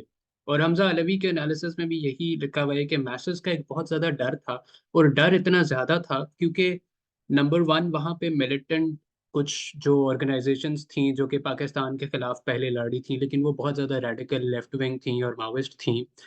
इन्होंने पहले कहा कि अच्छा, आप लोग असला डाल दो और आप लोग फौज के अंदर आप लोग शामिल हो जाओ और इस तरह से हथियार डाल, लेकिन उन्होंने क्या कहते हैं, उन्होंने इनकार कर दिया और इनको बहुत ज़्यादा मसला पेश आया। दूसरा ये था कि मैसेज बांग्लादेश के अंदर बहुत ज़्यादा, एक तो वर्किंग क्लास थे और इवन के जो मिडिल क्लास थे और जो पेजेंट क्लास थे, वो भी पॉलिटिकली जो थे वो बहुत ज़्यादा लेफ्ट विंग थे और पढ़े लिखे भी थे और एजुकेटेड क्लास भी थी। तो इस चीज को से डरते हुए उन्होंने सोशलिज्म का लफ्ज जो है वो अपने उसके अंदर इस्तेमाल किया। और ये हमें इंडिया के अंदर भी, इवन के इंडिया का अगर हम कॉन्स्टिट्यूशन पढ़ें तो वो एक बड़ा सोशलिस्ट कॉन्स्टिट्यूशन है। नेहरू जो था वो अपने आप को सोशलिस्ट कहता था, मगर पॉलिसीज जो हैं वो उनकी बिल्कुल ही और थी। मतलब पॉलिसीज के मुताबिक जो था वो नेहरू का एक बिल्कुल ही एक और एक स्टांस था। तो उस पूरी चीज के अंदर ये एक फैक्टर था कि आपने मैसेज को अपीज कैसे करना है, खास तौर पे उस टाइम पे जो रेवोल्यूशनरी मूवमेंट्स थी वो पीक पे थी पूरी दुनिया के अंदर, सिक्सटीज के अंदर, सेवेंटीज के अंदर। तो इसलिए भी एक था। और दूसरा आपका था कि सॉरी, दूसरा आपका सवाल क्या था? वोट। अस- मेरे ख्याल से इसके अंदर ना थेरी और प्रैक्टिस का थोड़ा सा आ जाता है। मैं जाती तौर पे तो अगर मैं कहूँ तो मैं तो रियासत को मानता ही नहीं। आप लोग सारे नहीं मानते होंगे शायद रियासत को। रियासत एक जबरी चीज है जो कि जिसका हिस्ट्री जो है वो एक जबर के ऊपर एक तारीख है पूरी की, कि सॉवरेनिटी किस तरह से बनी, सॉवरेनिटी के पीछे किन लोगों का काम था, सॉवरेनिटी की वजह से पूरी दुनिया में जो कलोनियलिज्म आया वो किस तरह से बना, और इवन के जो पोस्ट कलोनियल नेशन स्टेट्स का जो के अंदर जो सॉवरेनिटी का तस्वर था वो भी कितना वो था कि अच्छा अपने अंदर एक रेवोल्यूशनरी भी है कि हमें अपनी वो भी चाहिए, मगर अपने मुल्क के अंदर जो है या अपने लोगों के ऊपर जो है वो जबर भी चल रहा है। तो वो सॉवरेनिटी का जो तस्वर है वो भी बड़ा डबल एज सॉर्ड का है। और इसी तरह से क्या कहते हैं, जाहिर है रियासत एक बड़ी जबरी चीज है। जबरी उसके ऊपर क्या कहते हैं वायलेंस की हेजेमनी क्यों रियासत के पास है, ब्यूरोक्रेसी ओप्रेसिव क्यों है रियासत के अंदर, फौज क्यों, मतलब ये सारी चीजें बड़ी ओप्रेसिव हैं। तो थ्योरेटिकली तो मुझे लगता है कि हमें बिल्कुल ही रियासत के क्या कहते हैं वजूद को ही नहीं मानना चाहिए, और अल्टरनेटिव प्रोजेक्ट्स का सोचना चाहिए। दुनिया में सोचा जा रहा है। अगर आप बात करें अल्टरनेटिव प्रोजेक्ट्स की, तो जैपाटिस्टास की मैं हमेशा बात करता हूँ कि जो मेक्सिको के अंदर जैपाटिस्टा मूवमेंट है बड़ी इंस्पायरिंग है। कि जैपाटिस्टास बेसिकली इंडिजिनस लोग हैं, एक जगह है मेक्सिको के अंदर उसका नाम है चियापास। चियापास के अंदर एक इंडिजिनस लोग हैं, और उनके ऊपर मेक्सिकन रियासत, अमेरिका और मेक्सिको का आपस में मुआहदा हुआ 90s के अंदर। ट्रेड एग्रीमेंट हुआ जिसमें अमेरिका ने कहा कि हम ये जो चियापास की ज़मीन है यहाँ के ऊपर हम जो है वो फैक्ट्रीज लगाएंगे या वटेवर। तो जो वहाँ के इंडिजिनस लोग थे उन्होंने कहा कि हमने नहीं अलग करने देना, और उन्होंने लड़ाई की मेक्सिकन रियासत के साथ भी और अमेरिकी रियासत के साथ भी। और 1990s से लेके आज तक उन्होंने अपना ऑटोनमस रियासत बनाई हुई है, जो कि रियासत नहीं है क्योंकि रियासत उसको हम नहीं कहते। उसको कहते हैं जापाटिस्टाज ऑटोनमस जोन। और उसके अंदर उनकी अपनी गवर्नेंस के सिस्टम है, उनके अपना कलेक्टिव सिस्टम है और वो सारा कुछ। तो अल्टरनेटिव प्रोजेक्ट्स के बारे में सोचना चाहिए, लेकिन मैं साथ ही साथ ये भी कहता हूँ कि अल्टरनेटिव प्रोजेक्ट्स आप ये नहीं कर सकते कि आप एट द सेम टाइम आप रेजिस्ट ना करो रियासत को। तो वो रेजिस्टेंस बहुत जरूरी है। तो थेरेटिकली और इवन के प्रैक्टिकली भी ये चीज की जा सकती है, लेकिन अभी इन इलेक्शंस के ऊपर ये इलेक्शंस इतने शाम है, मतलब अगर आप वोट करेंगे भी तो अल्टीमेटली तो उसी नहीं आना है ना जिसको फौज ने सेलेक्ट किया हुआ है।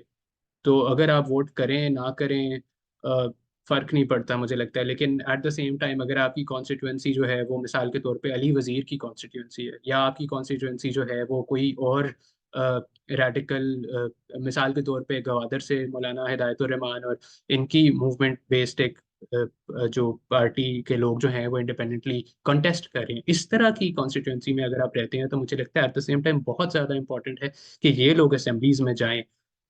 असेंबलीज अपने अंदर कोई चेंज नहीं ला सकती, लेकिन इनकी आवाज एक सच जरूर उगल सकती है, और सच बोलना पावर के सामने ये भी, इससे बड़ी रेजिस्टेंस शायद नहीं है। लेकिन साथ कंस्ट्रक्टिव प्रोग्राम अपना होना वो भी वो मुझे लगता है एक लॉन्ग टर्म प्रोग्राम है जो कि रियासत का अल्टरनेटिव के ऊपर मबनी है।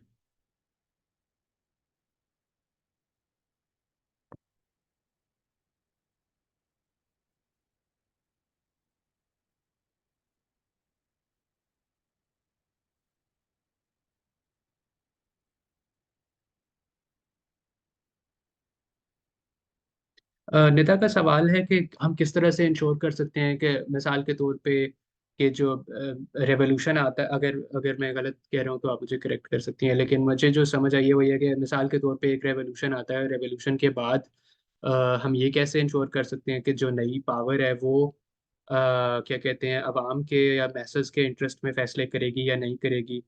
अ, और एक हेजेमोनिक क्लास एक नई हेजेमोनिक पावर को नहीं जन्म दे देगी, और ये क्या रियल सोल्यूशन है या नहीं।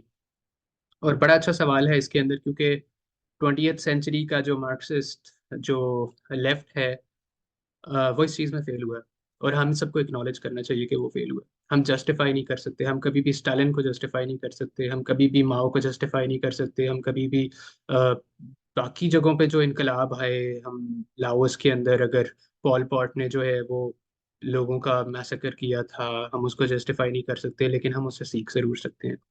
हम ये जरूर सीख सकते हैं कि किस तरह से एक एमेंसिपेटोरी प्रोजेक्ट जिस जो कि मैसेज के लिए था, वो एक ओप्रेसिव प्रोजेक्ट कैसे बन गया।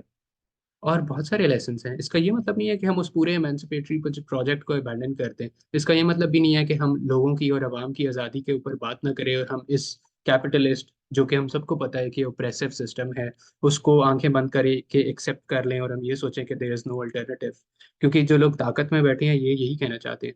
1970s के अंदर जब न्यू लिबरल निज़ाम आया और पूरी दुनिया के अंदर जब सोशल मूवमेंट्स को ओप्रेस किया गया और एक यूनियंस को प्रेस किया गया पूरी दुनिया के अंदर, पाकिस्तान में स्टूडेंट यूनियंस बैन कर दी गई, ट्रेड यूनियंस बैन कर दी गई, पूरी दुनिया में इस तरह से हुआ। तो मार्गरेट थैचर जो कि ब्रिटिश प्राइम मिनिस्टर थी और नियो लिबरल निज़ाम की एक आगे आगे की फोरफ्रंट पे थी, उसने बड़े फखर से कहा कि देयर इज नो अल्टरनेटिव। लेकिन ये हमें बिलीव कराना चाहते हैं कि देयर इज नो अल्टरनेटिव, और अल्टरनेटिव हमने बनानी है। और हमने कैसे बनानी है? हमने अपने पास्ट की इमेंसिपेटोरी जो प्रैक्टिसेस हैं उनसे सीखना है। हमने उनको सीखना ऐसे है कि हमने उन्हें आंखें बंद करके एक्सेप्ट नहीं करना। हम आंखें बंद करके ये नहीं कह सकते कि अच्छा, सोवियत यूनियन का जो पूरा इनकलाब था वो बहुत अच्छा था। हम ये नहीं कह सकते कि अच्छा, चाइनीज रेवोल्यूशन जो था वो बहुत अच्छा था, और हम इसे क्वेश्चन नहीं कर सकते, क्योंकि ये डॉगमेटिस्ट सोच है। लेकिन हम ये जरूर कह सकते हैं कि अच्छा, उसमें से क्यों वो इस तरह से हुआ, क्यों वो क्या कहते हैं इतना ऑप्रेसिव बना, और आगे से हम किस तरह से एक ओप्रेसिव निज़ाम नहीं बना सकते।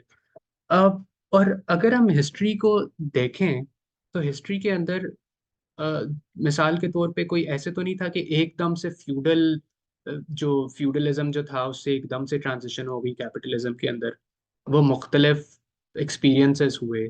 ब्रिटेन के अंदर कोई और एक्सपीरियंस था, फ्रांस के अंदर कोई और एक्सपीरियंस था, अमेरिका के अंदर कोई और एक्सपीरियंस था, पोस्ट कलोनियल ममालिक के अंदर कोई और एक्सपीरियंस था।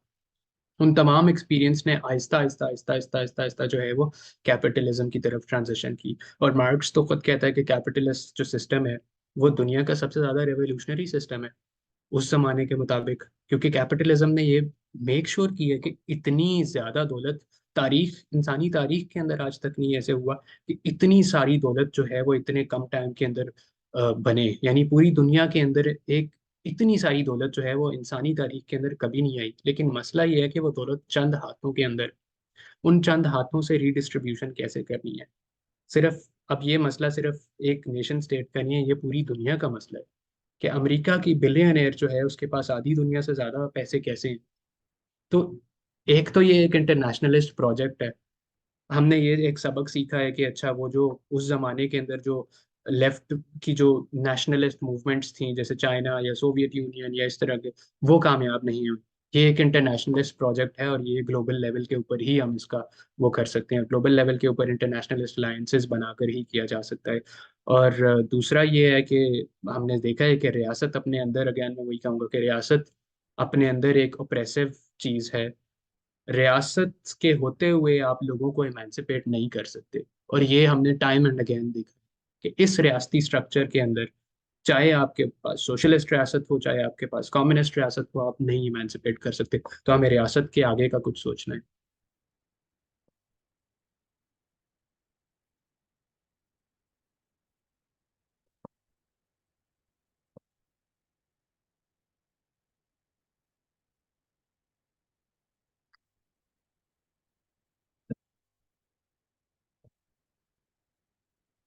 बड़ा एक अच्छा एनालिसिस है हार्ट और नेगरी का ही इस चीज़ के ऊपर कि जो सोशल मूवमेंट्स होती हैं रियासत के बनने से पहले, नेशनलिस्ट सोशल मूवमेंट्स, वो बड़ी प्रोग्रेसिव होती हैं। उसकी वजह यह है कि वो जो ऑपरेशन है उसको वो देख रही होती हैं और उस ऑपरेशन के ऊपर बात कर रही होती हैं कि ये ऑपरेशन हो रहा है हम पे। मगर जो अपने इंटरनल डिफरेंसेस होते हैं ना, वो कौम के नाम के ऊपर उनको वो खत्म कर रही होती है। एट द सेम टाइम वो ऑपरेसिव भी होती है इंटरनली, कि अच्छा, इंटरनली अगर हमारी मूवमेंट के अंदर किसी ने कह दिया कि अच्छा, किसी की डिफरेंट सोच है, तो वो उसको चुप करा देगी, वो उसको साइलेंट करा देगी कि अच्छा, अभी ये मसला नहीं है, हमारी जो हमने मतलब इंडिपेंडेंस लेनी है या जो भी। और जैसे ही वो इंडिपेंडेंस मिल जाती है और सॉवरेनिटी आ जाती है उसके अंदर, एक रियासत बन जाती है, तो वो उसी तरह से अपने मुल्क के कौम के ऊपर जबर करना शुरू कर देता है। तो नेशनलिस्ट मूवमेंट्स जो भी चल रही हैं उनमें से बहुत सारी अभी ऐसी भी हैं पूरी दुनिया में जो कि एक तस्वर का, खासतौर पे इंडिजिनस लोगों की, वो तस्वर कर रही हैं कि एक ऐसी कि रियासत के जो लॉजिक है उसको किसी तरह से तब्दील करके कोई नई चीज़ बनाई जाए। और 21st सेंचुरी लेफ्ट के अंदर भी इस चीज़ के ऊपर बहुत ज़्यादा बात हो रही है।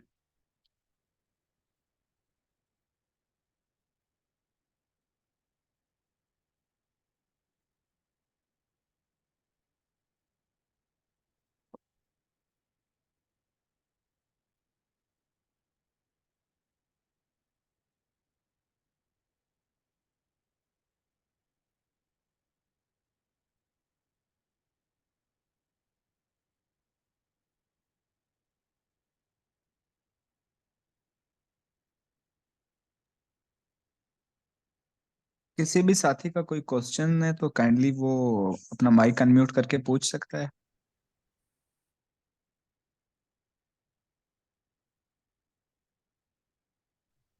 कॉमरेड, मेरा एक सवाल है। जैसे कि देखते हैं, जैसे आपने बताया कि मिलिट्री की जो है एक बहुत ही स्ट्रॉन्ग हेजमनी जो है वो कायम हो चुकी है। तो वो अभी ये सब छोड़ तो नहीं सकती ना?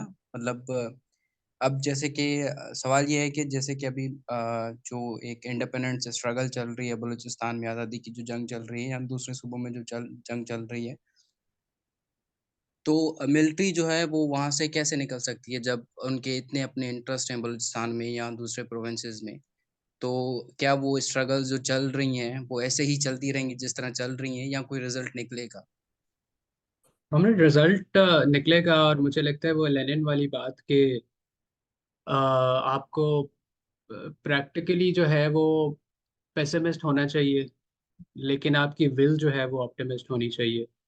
कि आपको कि एक एक्टिविस्ट के लिए जो पेसिमिज्म ऑफ द क्या कहते हैं, मुझे एग्जैक्ट याद नहीं है, लेकिन बेसिकली रियलिटी के अंदर आप देख रहे हो कि अच्छा कुछ नज़र नहीं आ रहा, ठीक है, हमें इस वक्त कोई उम्मीद नज़र नहीं आ रही कि अच्छा ये तो बहुत ज़्यादा पावरफुल है, रियासत तो बहुत ज़्यादा पावरफुल है। रियासत तो सोवियत यूनियन के बनने से पहले भी बहुत पावरफुल थी, रशियन जो रियासत थी वो भी बहुत पावरफुल थी, और सोवियत यूनियन के कलेप्स होते हुए भी रियासत बहुत पावरफुल थी। क्या कहते हैं, तो एकदम से चीज़ें हो जाती हैं। मुझे लगता है कि हमें ऑप्टिमिस्ट रहना चाहिए। और अल्टीमेटली कोई पावर पावर एक ऐसी चीज़ है जो कि खुद ब खुद ही वो नहीं होती। पावर यानी कि कभी भी नहीं चाहती कि वो किसी भी उससे खत्म हो जाए। पावर को खत्म पावर से ही किया जा सकता है, कि आप कोई एक अल्टरनेटिव प्रोजेक्ट या अल्टरनेटिव एक काउंटर हेजेमोनिक प्रोजेक्ट बनाना पड़ता है, और वो बड़े खूबसूरत तरीके से पाकिस्तान के अंदर एक तरह से बन भी रहा है। कि अच्छा अगर वो सॉलिडारिटी बलोचों, पश्तूनों और सिंधियों के बीच में बन रही है, और इवन के पंजाब से भी आवाज़ें उठ रही हैं, ये पहले कभी नहीं हुआ पाकिस्तान। ये जो एक इस रीडिंग की खूबसूरत बात यह है कि हमें बहुत सारे नई चीजें नजर आई। उनमें नई चीज एक ये नजर आई कि अ, जो लेजिटिमेसी थी ना फौज की, वो बिल्कुल खत्म हो गई है। कि लेजिटिमेसी पहले जो थी वो पंजाब के थ्रू और पंजाब के पॉलिटिशियंस के थ्रू और इस तरह से एक लेजिटिमेसी या लोगों के थ्रू एक लेजिटिमेसी डिराइव की जाती थी आर्मी की। जिसको एक हमजा अलवी जो है वो लिखते भी हैं कि किस तरह से पॉलिटिकल पार्टीज और जो पॉलिटिकल प्रोसेस है वो इसलिए एक एक शैम सा बना देते हैं, एक इल्यूजन सी, ताकि लोगों के अंदर लेजिटिमेसी मिलती रहे आर्मी को। लेकिन वो लेजिटिमेसी अब बिल्कुल खत्म हो गई है। ना पंजाब के अंदर कोई लेजिटिमेसी है, और ना ही किसी और जगहों पे, तो पहले ही लेजिटिमेसी नहीं थी। तो अभी तो जो पहला वो आपको वो था ना एक कि एक बादशाह था, और उसने कपड़े नहीं थे पहने हुए, लेकिन सारे लोग डर से कहते नहीं थे कि ये बादशाह जो है इसने कपड़े नहीं पहने हुए, और अचानक से एक बच्चे ने बोल दिया कि बादशाह जो है ये नंगा है। तो उसके बाद सब लोगों को पता चल गया, और बादशाह की जो पूरी पावर थी वो। तो पहला जो क्या कहते हैं स्टेप है, वो ही उस ट्रूथ को लोगों तक लेके आना है, और दूसरा उसके बाद स्ट्रगल है, और उसके बाद तीसरा उसकी कंस्ट्रक्शन ऑफ समथिंग न्यू है। जो कि आप कैसे इमेजिन करेगा एक रेवोल्यूशनरी प्रोजेक्ट, वो उस ऑर्गेनाइजेशन का या उन लोगों का काम है कि वो क्या उसी एक और तरह की रियासत बनाना चाहते हैं जिसके अंदर वही हेजेमोनी बन जाए और किसी की, या फिर कुछ नया इमेजिन करना चाहते हैं। लेकिन ये एक बड़ी होपफुल चीज़ है कि पाकिस्तान के अंदर हर बच्चे बच्चे को अब पता चल गया है कि इस मुल्क के अंदर हो क्या रहा है। यानी कि बिजनेसेस का भी सबको पता है, और फिर जो ऑपरेशन जो पेरिफेरीज के अंदर हो रहा था उसका पहले किसी को नहीं था पता, अब सब लोगों को पता है, पंजाब के अंदर भी पता है। तो ये चीज़ एक बहुत नई है और इससे नई चीज़ें जन्म भी लेंगी। जी कॉमरेड, मैं इस बात से टोटली एग्री करता हूँ कि आज जो है वो हर एक बच्चे को पता है कि पाकिस्तान में हो क्या रहा है। अब जो ये बलोच मार्च मार्च चल रहा था, इसके बाद पंजाब के बहुत से लोगों को, मतलब ज़्यादातर अवाम को पता चल गया कि बलूचिस्तान में हो क्या रहा है। लेकिन जब ये चीज़ हम लोगों ने फॉर एग्जांपल सामने आई कि आर्मी जो है, या हमारे जो रियासती इदारे हैं वो ये चीज़ें कर रहे हैं। लेकिन अब आर्मी या जो रियासती इदारे हैं वो भी अपनी इमेज बनाने के लिए, जिस तरह हमारे यहाँ राशिद कहती है कि पॉलिटिक्स ऑफ सैक्रिफाइस, मतलब वो अपनी एक इमेज इस तरह बना रहे हैं। तो वो तो ये चीज़ काउंटर करते आ रहे हैं ना। कॉमरेड करते हुए आ रहे हैं, लेकिन तारीखी तौर पे हमने देखा है कि पंजाब के अंदर तो कभी लोगों के पास इतना वो था ही नहीं, नॉलेज ही नहीं था ना। ये लोग तो बिल्कुल क्या कहते हैं, फौज के गुलाम बने हुए थे। तो अब क्या कहते हैं, सोशल मीडिया की वजह से और कुछ जो ऑपरेशन यहाँ पे हुआ है अभी ये पीटीआई के ऊपर, जिसकी वजह से लोगों तक पता चला है, और वो सोशल मीडिया को मेरे ख्याल है क्रेडिट जाता है कि लोगों तक वो एक अवेयरनेस आई है। अ, तो और दूसरा जो इवन के जो मैं अभी मारंग की जो मूवमेंट पूरी फॉलो कर रहा हूँ, और उसके अंदर बड़ी खूबसूरत चीज़ है कि वो जो सॉलिडारिटी दूसरी अकवाम के साथ बनाने की कोशिश कर रहे हैं वो बहुत खूबसूरत है। और इस तरह की जो सॉलिडारिटी है वो हमेशा से, यानी कि मेरे ख्याल से बहुत बड़ा चैलेंज है फौज के लिए, और वो डिवाइड करने की कोशिश भी कर रहे हैं, पूरी रेटरिक लेके आए कि अच्छा ये पंजाबी मजदूरों को मारते हैं और ये और वो इस तरह की चीज़ें। लेकिन उसका कोई खास वो नहीं पड़ा, क्योंकि वो प्रोपेगेंडा लोगों के सामने खुल के आ गया है। वो किस तरह से आया उसमें बहुत सारी वजूहात हैं, उसमें उसमें काफ़ी वजूहात हैं, उनके ऊपर बात की जा सकती है। काउंटर करने की कोशिश करते हैं, लेकिन अब ये तो होते हैं एफए पास और इनके पास कोई खास क्रिएटिविटी भी नहीं होती। तो ये वही उसी तरह की चीज़ें, कभी कोई जर्नलिस्ट उठा के ले आते हैं, कभी क्या कहते हैं कोई गाना बना देते हैं, ज़्यादा से ज़्यादा जंग कर लेते हैं। तो वो लोगों को पता चल गया इस चीज़ का।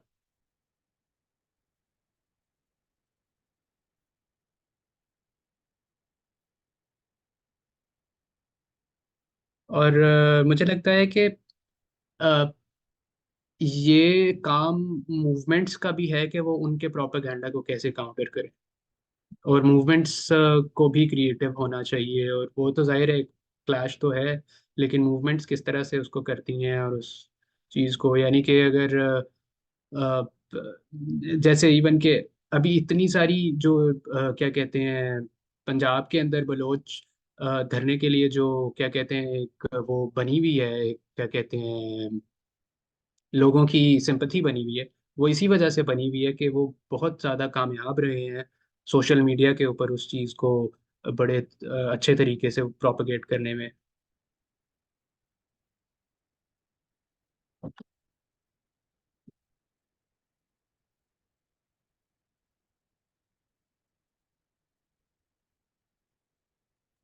Thank you comrade.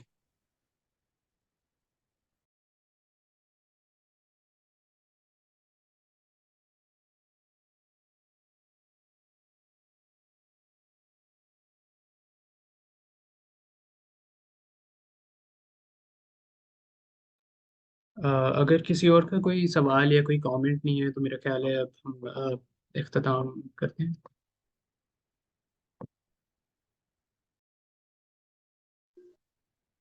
कॉमरेड आवाज आ रही है? कॉमरेड, मेरा क्वेश्चन ये है कि जो रिवोल्यूशनरी थिंकर्स है अभी, तो उनका को तो आगे का कोई प्लान नहीं है ना, कि कोई स्केच तो नहीं बनाया है। फर्ज करो आज़ादी मिल भी गई तो कोई आगे का सोच नहीं, इनके साथ कोई स्केच नहीं बना है, तो हम कैसे ट्रस्ट कर सकते हैं? हम फर्ज करें अभी डाउन थ्रू डंस में आ रहे हैं ना, हम पे जुल्म जबर से तंग होकर हम उनका साथ भी दे दे, तो वो कैसे हमें ये यकीन दिला सकते हैं कि हम आगे कोई अच्छा सा वो बना सकते, प्लेटफॉर्म बना सकते? कॉमरेड यही लेसन है जो कि सीखा है आजकल के जो थेरिस्ट्स हैं या थिंकर्स हैं, रेडिकल 20वीं सदी के एक्सपीरियंसेस से कि 20वीं सदी में एक इनकलाब तो आ गए थे सारी जगहों पे, लेकिन उसके बाद का कोई वो नहीं था। तो एक चीज होती है जिसको हम कहते हैं कंस्ट्रक्टिव रेजिस्टेंस। कंस्ट्रक्टिव रेजिस्टेंस का मतलब ये होता है कि आप eight the same time alternative बना भी रहे हो। आप स्ट्रगल भी कर रहे हो लेकिन वो अल्टरनेटिव बना भी रहे हो। यानी कि जैसे मैंने मिसाल दी थी जैपेटिस्टास की, कि वो रेजिस्टेंस कर भी रहे हैं। वो ग्लोबल कैपिटलिज्म के खिलाफ जो है वो रेजिस्टेंस कर रहे हैं, वो अमेरिका के खिलाफ रेजिस्टेंस कर रहे हैं, मेक्सिको की रियासत के खिलाफ रेजिस्टेंस कर रहे हैं, लेकिन एट द सेम टाइम उन्होंने अपनी एक ऑटोनमस रियासत भी, रियासत नहीं उसका कह सकते, वो ऑटोनमस जोन उन्होंने बनाया हुआ है जिसके अंदर वो उसमें जो जमहूरियत है उसको वो एक नए तरीके से एक्सपीरियंस कर रहे हैं। उसमें उन्होंने कलेक्टिव्स बनाए हुए हैं। वो कलेक्टिव्स जो हैं वो अपने बारे में डिसीजन करते हैं। रिसोर्सेज जो हैं वो रीडिस्ट्रीब्यूशन हुई हुई है कि रियासत का या ये कोई बड़ी अथॉरिटी का उन रिसोर्सेज के ऊपर कब्जा नहीं है। तो इस तरह के एक्सपीरियंसेस और इस तरह के जो कंस्ट्रक्टिव प्रोग्राम्स हैं वो बहुत ज़्यादा ज़रूरी हैं आज के दौर के अंदर। और वो कंस्ट्रक्टिव प्रोग्राम्स क्या कहते हैं, बस हमें खुद बनाने हैं। हमें किसी की तरफ देखना नहीं है। अगर मिसाल के तौर पे मैं पीएससी में हूँ, और मैं एक स्टूडेंट एक्टिविस्ट हूँ पीएससी के अंदर, तो मेरा काम है कि मैं उसको क्या कहते हैं कि मैं देखूं कि जमहूरियत असल में क्या है और हम किस तरह की जमहूरियत के लिए बात करते हैं। हमें वो अपने ऑर्गेनाइजेशंस के अंदर उसको इम्प्लीमेंट करना है और उसके ऊपर बात करनी है।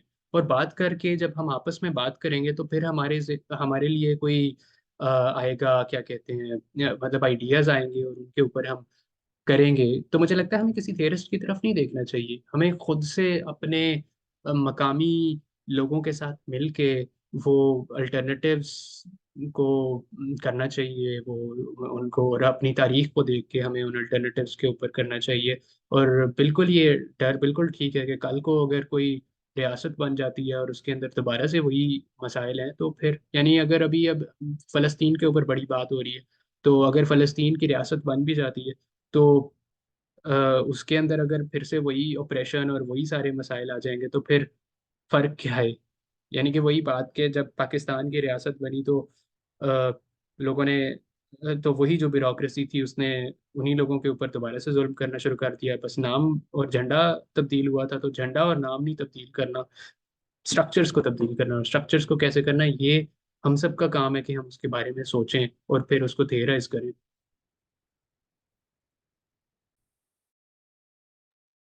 थैंक यू कमर।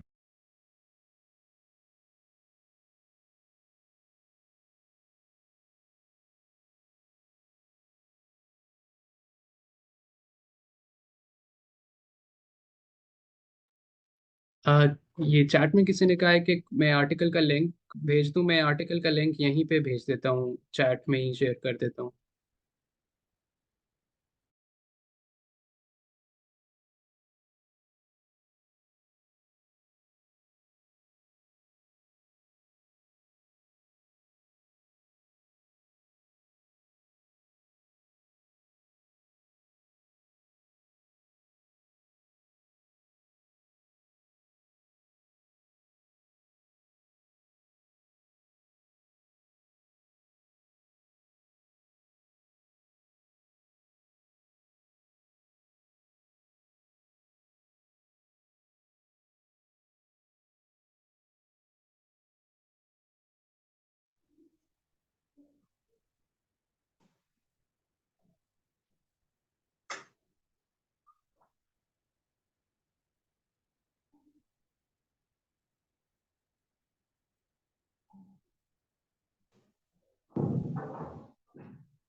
एक सवाल है कि क्या ये पब्लिक अवेयरनेस मिलिट्री हेजेमनी के अगले इलेक्शंस के नतायज में नजर आएंगे या नहीं आएंगे।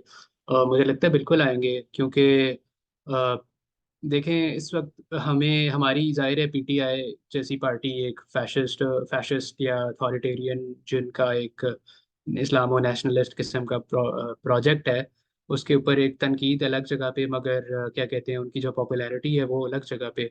और क्या कहते हैं, अगर तो उनको इलेक्शन नहीं लड़ने दिया जाता तो जाहिर है वोट बैंक उस तरह से नहीं, लोग वोट ही नहीं करेंगे। खास तौर पे पंजाब के अंदर, पंजाब की हद तक मैं बात कर रहा हूँ क्योंकि बाकी जगहों का मुझे इतना ज़्यादा अंदाज़ा नहीं है, लेकिन अ, अगर अलाउ किया जाता है तो फिर बिल्कुल और होगा, फिर जाहिर है लोग बहुत ज़्यादा बाहर भी आएंगे और उस तरह से तो बिल्कुल इम्पैक्ट पड़ेगा इस चीज़ का। अब मेरा एक सवाल है कॉमरेड। कॉमरेड, आप पाकिस्तान में होते तो किसे वोट देते? कॉमरेड, मैं मेरा ख्याल है किसी को भी वोट ना देता, क्योंकि मैं तो रियासत को बिल्कुल तस्वर को मानता ही नहीं हूँ। तो ये शायद अगर मेरी कॉन्स्टिट्यूंसी में मिसाल के तौर पे, अगर मैं मेरी कॉन्स्टिट्यूंसी में कोई इनकलाबी बंदा इलेक्शन लड़ रहा होता जिसका प्रोग्राम भी एक इनकलाबी होता तो फिर मैं उसको वोट ज़रूर देता। लेकिन अगर मेरी कॉन्स्टिट्यूंसी में जो है वो एक जमींदार और वडेरे का जमींदार और वडेरे के साथ मुकाबला है, तो मैं उसको क्यों इलेक्शन दूँ, मैं उसको क्यों वोट दूंगा। और वोट देने से बेहतर है कि हम अपना ऑर्गेनाइज करें और एक प्रोजेक्ट बनाएं, मतलब जिस तरह का जिसमें। अभी इस वक्त इलेक्शन लड़ रहा होता तो आपने कहा कि आप उसको वोट देते, लेकिन क्या आपको लगता है कि ये जो मौजूदा सिस्टम है, इस सिस्टम के अंदर थ्रू इलेक्शंस हम लोग एक इस तरह के हम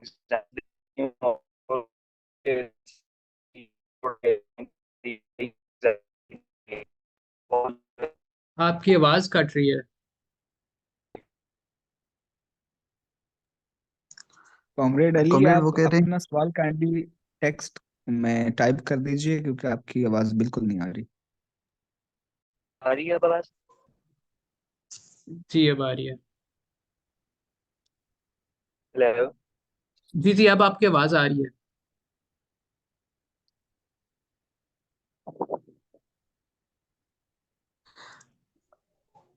अच्छा कॉमरेड, सवाल उनका यही था कि क्या इलेक्शन के जरिए आपको लगता है कि कोई फर्क डाला जा सकता है सिस्टम में, सिस्टम को तब्दील किया जा सकता कॉमरेड, मेरा तो नहीं ख्याल कि तब्दील किया जा सकता है, बिल्कुल भी नहीं तब्दील किया जा सकता, लेकिन एट द सेम टाइम अगर आपके पास कुछ आवाज़ें हैं पार्लियामेंट के अंदर जो कि who can speak truth to power, तो वो भी बहुत ज़रूरी है। वो जो क्या कहते हैं, उन फोर्सेस को मोबिलाइज करने में बहुत ज़रूरी है, जो फोर्सेस हकीकी इनकलाबी प्रोजेक्ट लेके आ सकती हैं, उनको मोबिलाइज करने में और उनको क्या कहते हैं क्या कहते हैं, एक ऑर्गेनाइजेशन की कैपेसिटी देने में बहुत ज़्यादा ज़रूरी है। अ, तो मुझे लगता है कि प्रैक्टिस अगर थेरेटिकली देखा जाए तो नहीं है, लेकिन अगर प्रैक्टिकली देखा जाए तो वो सिस्टम के अंदर वो वाली आवाज़ें होना वो ज़रूरी भी है कि वो एट द सेम। लेकिन अगर हम सिर्फ उन्हीं पे रिलाय करें और अगर हम यही कहें कि अच्छा हमने सिस्टम के अंदर से तब्दीली लेके आनी है, मेरा ख्याल है कि ये तो बड़ा ही एक काउंटर रेवोल्यूशनरी सी चीज़ है कि आप सिस्टम के अंदर से, सिस्टम के अंदर कौन सा सिस्टम है, सिस्टम जो है वो इतना ज़्यादा जिसको कहते हैं फक्ड अप है कि आप उसको उसके अंदर से आप क्या तब्दीली लेके आओगे, आप नहीं लेके आ सकते। अच्छा कॉमरेड, मेरा एक छोटा सा सवाल है। अ, मैं ये पूछना चाह रहा हूँ कि जो करंट डायनेमिक्स है पॉलिटिक्स की पाकिस्तान के अंदर, जिसमें हम देखते हैं कि बलोच मूवमेंट भी हाइप क्रिएट कर चुकी है, उसके साथ फिर पीटीएम मूवमेंट भी थोड़ी सी मजबूत, मतलब जाहिर बात है मंजूर पश्तीन के अरेस्ट के बाद थोड़ा सा उससे डिक्लाइन मिला है, लेकिन मुझे लगता है कि अंदर जो है वो इसके अंदर रेजिस्टेंस बढ़ रही है। वो इंटरनल डिस्टरबेंस की वजह से हो या किसी तरह से भी, लेकिन एक एक हमें नज़र आती है कि रेजिस्टेंस में जो है वो इंक्रीज आ रहा है। तो उसके साथ फिर हम सिंध के अंदर भी अभी कुछ जो स्टूडेंट एक्टिविस्ट हैं उनके साथ जो मसले हैं उनकी वजह से भी एक मोमेंट क्रिएट हो रही है, फिर जेबी और कश्मीर पूरे में। तो ये हम सारी जगहों पे देख रहे हैं कि, और पीटीआई की वजह से पंजाब में भी। तो इस सूरत हाल में अगर हम इस तरह की कोई क्या कहते हैं वोट ना देने वाली बात करते हैं या इस तरह की कोई कैंपेन चलाते हैं कि हम स्टूडेंट यूनियंस बहाल करना चाहते हैं, अगर किसी पार्टी का मंशूर नहीं है स्टूडेंट यूनियन यूनियन रिस्टोरेशन का, तो फिर हम उससे जो है वो बाइकआउट करते हैं, उस पार्टी से बाइकआउट करते हैं या ओवरऑल इलेक्शन से बाइकआउट करते हैं। तो इसका क्या आपको लगता है कि इम्पैक्ट क्या होगा? थियोरेटिकली तो हम बुर्जुआज डेमोक्रेसी नहीं ठीक समझते हैं, लेकिन अगर हम प्रैक्टिकली देखें तो फिर अगर हम इस सूरत हाल में इस तरह की कोई बात करते हैं तो फिर इसका इम्पैक्ट क्या पड़ सकता है? आपको क्या लगता है? आपको नहीं लगता कि ये नेशन वाइड एक मूवमेंट भी बन सकती है जो कि बाइकआउट ऑफ इलेक्शन, और उसके बाद इसका इम्पैक्ट या इफेक्ट ये भी पड़ सकता है कि ओवरटेक कर लें, मिलिट्री ओवरटेक कर ले इसी को इंटरनल क्या कहते हैं कॉन्फ्लिक्ट्स को रीजन बना के। तो इस पर आप क्या समझते हैं? कॉमरेड, बिल्कुल ये बहुत ज़रूरी है ये वाली कैंपेन, और इस वक्त रिफ्यूज़ल बड़ा ज़रूरी है। रिफ्यूज़ल, पावर के सामने रिफ्यूज़ल जो है वो एक बहुत इम्पोर्टेंट चीज़ है। और उस रिफ्यूज़ल को हम अपनी जो एजेंसी है उसको इस्तेमाल करते हुए हमें करना चाहिए। और अगर इस तरह की कोई कैंपेन बन जाए तो वो बहुत जरूर। अभी मैं कल नून लीग का देख रहा था, उन्होंने यूथ से अपील की कि जी आप हमें वोट दें। किस चीज़ का वोट दें? मतलब स्टूडेंट यूनियंस बैन है और सारा कुछ, तो मतलब एक तरफ ये कह, मतलब वो जो कॉन्ट्रडिक्शंस है ना वो नज़र भी आती हैं, उनको हाईलाइट करना बहुत ज़्यादा ज़रूरी है। वो मिसाल के तौर पे जैसे अभी हम इसराइल और फ़लस्तीन का देख रहे थे कि जी अच्छा, अमेरिका के अंदर जो स्टूडेंट पॉलिटिक्स है वो बड़ी इंटरेस्टिंग है इस मामले में। बहुत रेडिकल लोग भी हैं यहाँ पे, खासतौर पे स्टूडेंट्स के अंदर। और उन्होंने बड़े तरीके से इस चीज़ को हाईलाइट किया कि अच्छा, हमारी यूनिवर्सिटी के अंदर यूक्रेन के ऊपर जो चांसलर होता है उसने स्टेटमेंट दी यूक्रेन के ऊपर, जब रशिया ने हमला किया कि हम यूक्रेनी लोगों के साथ हैं और ये और वो। लेकिन जब इसराइल ने फ़लस्तीन के ऊपर किया तो फिर उन्होंने कुछ भी नहीं किया। तो लोगों ने इस चीज़ को मुद्दा बनाया और वो कॉन्ट्रडिक्शंस थी उसको हाईलाइट किया। इस किस्म की जो कॉन्ट्रडिक्शंस हैं, मिसाल के तौर पे कि आप नौजवानों को कह रहे हो कि आप वोट दें हमें, लेकिन एट द सेम टाइम आप यूनिवर्सिटीज के अंदर ये एफिडेविट साइन कराते हो कि आप सियासत नहीं कर सकते। यानी आपको हमारी सियासत की जरूरत भी है कि हम वोट भी दें, लेकिन आपको हमारी सियासत को नहीं भी करने देना, क्योंकि हम आपके जो स्टेटस को है उसको चैलेंज कर सकते हैं। तो इस तरह की कैंपेन बहुत ज्यादा जरूरी है।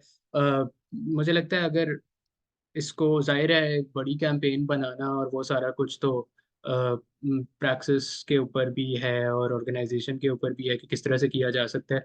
लेकिन अगर इस तरह की कैंपेन बन जाए तो वो वाकई एक बहुत एक एक आवाम की इमेजिनेशन के अंदर जो है वो एक चीज़ डाल सकती है।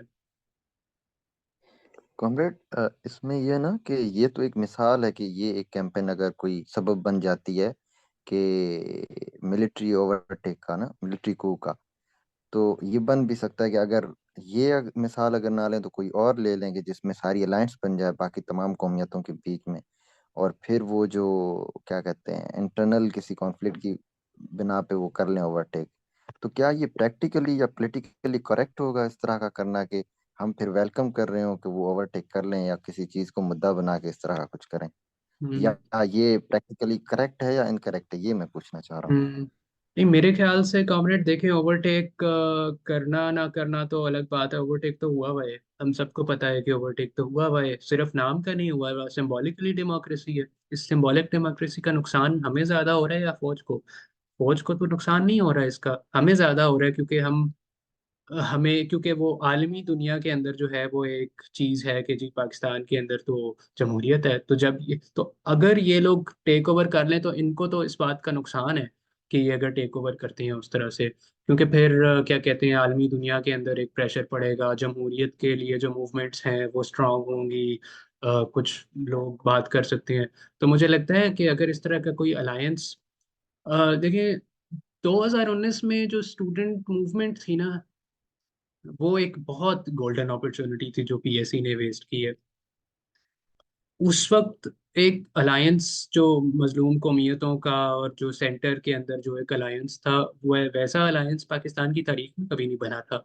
और वो अलायंस बहुत ज़्यादा स्ट्रांग था, और उस अपॉर्चुनिटी को इस्तेमाल करते हुए स्ट्रेटिजिकली बहुत कुछ किया जा सकता था, उस मूवमेंट को बहुत बड़ा बनाया जा सकता था। स्टूडेंट यूनियन से ऊपर वो एक ऐसा स्पार्क था जो कि पाकिस्तान ने पहले नहीं देखा था बहुत सालों से इस तरह। लेकिन उसके अंदर जो जो जो हम प्रैक्टिकल बात करें तो उसके अंदर जो प्रैक्टिकल चीज़ थी वो ये थी कि वो अलायंस जो था ना, स्टूडेंट एक्शन कमेटी का, वो बड़ी गोल्डन चीज थी, यानी कि उस अलायंस की वजह से आप एकदम से मुल्क के इतने शहरों में जो है वो एहतजाज हो रहे थे और सारा कुछ। सोशल मीडिया से हट के, सोशल मीडिया में तो 2-4 दिन चीजें चलती हैं फिर चली जाती हैं, लेकिन वो एक अगर परमानेंटली स्ट्रक्चर रहता है इस तरह का, तो बड़ी इस तरह का अलायंस बहुत जरूरी है। और रिगार्डलेस ऑफ द फैक्ट कि ये मिलिट्री टेक ओवर करती है या नहीं करती, क्योंकि मेरे ख्याल से ऑलरेडी टेक ओवर है, मतलब खुल के वो बंदों को भी उठा रहे हैं और खुल के वो सब कुछ कर रहे हैं, कोई फर्क नहीं है।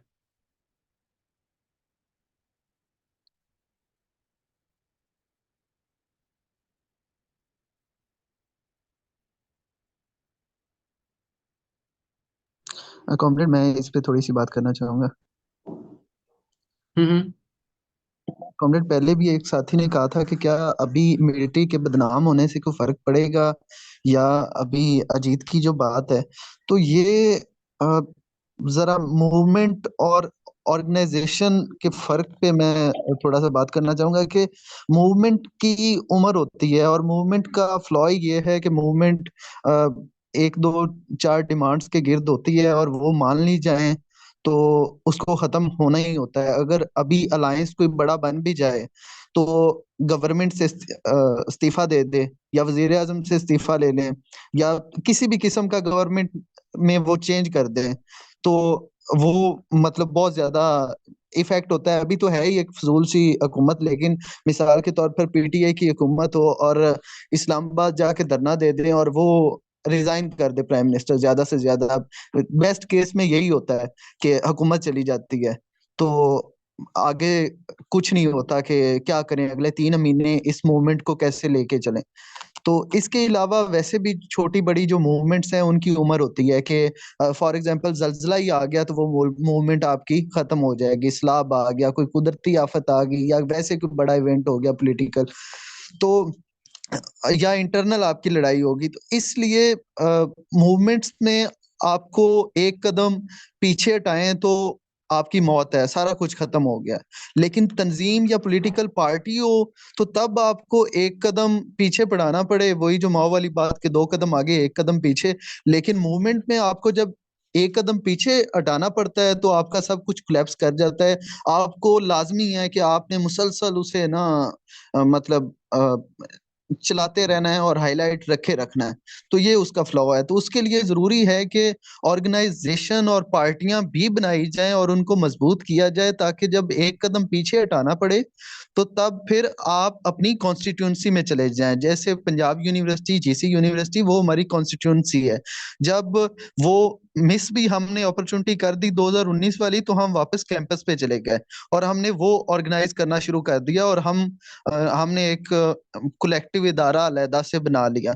तो इसलिए ऑर्गेनाइजेशंस और पार्टीज पे काम करना बड़ा जरूरी है। और अगर इवन अभी मिलिट्री अनपॉपुलर हो गई है, या कोई ऐसा मौका आता है कि इंटरनेशनल ऑर्डर में कोई तब्दीली होती है, या मिलिट्री के अंदर कोई और शदीद लड़ाई हो जाती है और कमजोर हो जाती है वो, तब भी अगर काउंटर हेजमनी ना हो, स्ट्रक्चर ना हो, आपकी तंजीमें, पार्टियां ना हो, पार्टी ना हो, तंजीमें ना हो, वो स्ट्रांग ना हो नीचे, तो आप कुछ नहीं कर सकते उनका।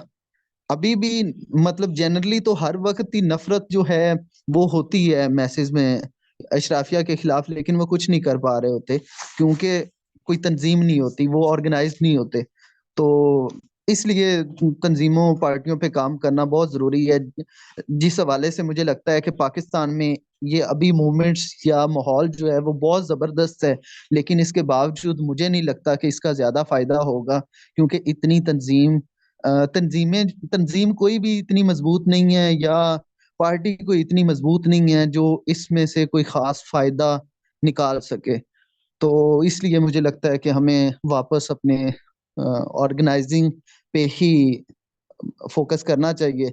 सही है, मिलिट्री बदनाम होती है, जो कर रहा है उस मतलब अ, उसके साथ खड़े होकर आपको भी नारे लगा देने चाहिए। जैसे पीटीआई जब इक्तदार से इमरान खान को निकाला था तो हम उनके धरने में जाके भाजपा के खिलाफ नारे लगा रहे थे। तो सही है, लेकिन मेनली हमें ऑर्गेनाइज करने की जरूरत है, बड़े लेवल पर तंजीम को मजबूत करने की जरूरत है।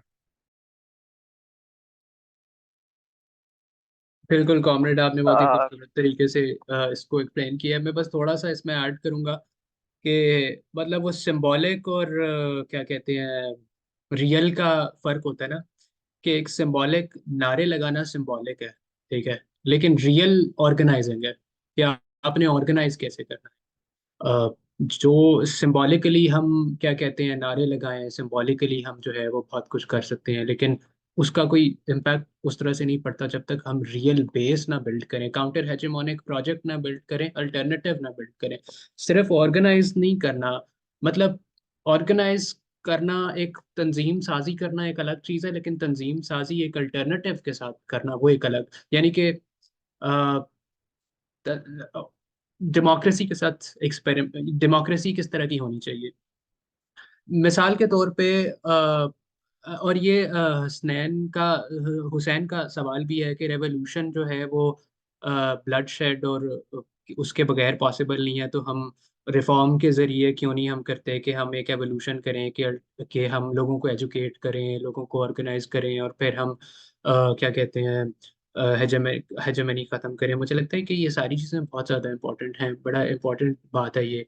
लेकिन एट द सेम टाइम हमें रेजिस्ट भी करना पड़ेगा ना, क्योंकि सिस्टम के अंदर रह के आप एक हद तक ही आप ये चीज़ें कर सकते हैं, और सिस्टम के अंदर रह के आप उस तरह से आप आज़ादी नहीं हासिल कर सकते। आपको सिस्टम जो है, क्योंकि वो जो ब्यूरोक्रेटिक स्ट्रक्चर है वो आपको एक हद से ज़्यादा आज़ाद नहीं होने देगा।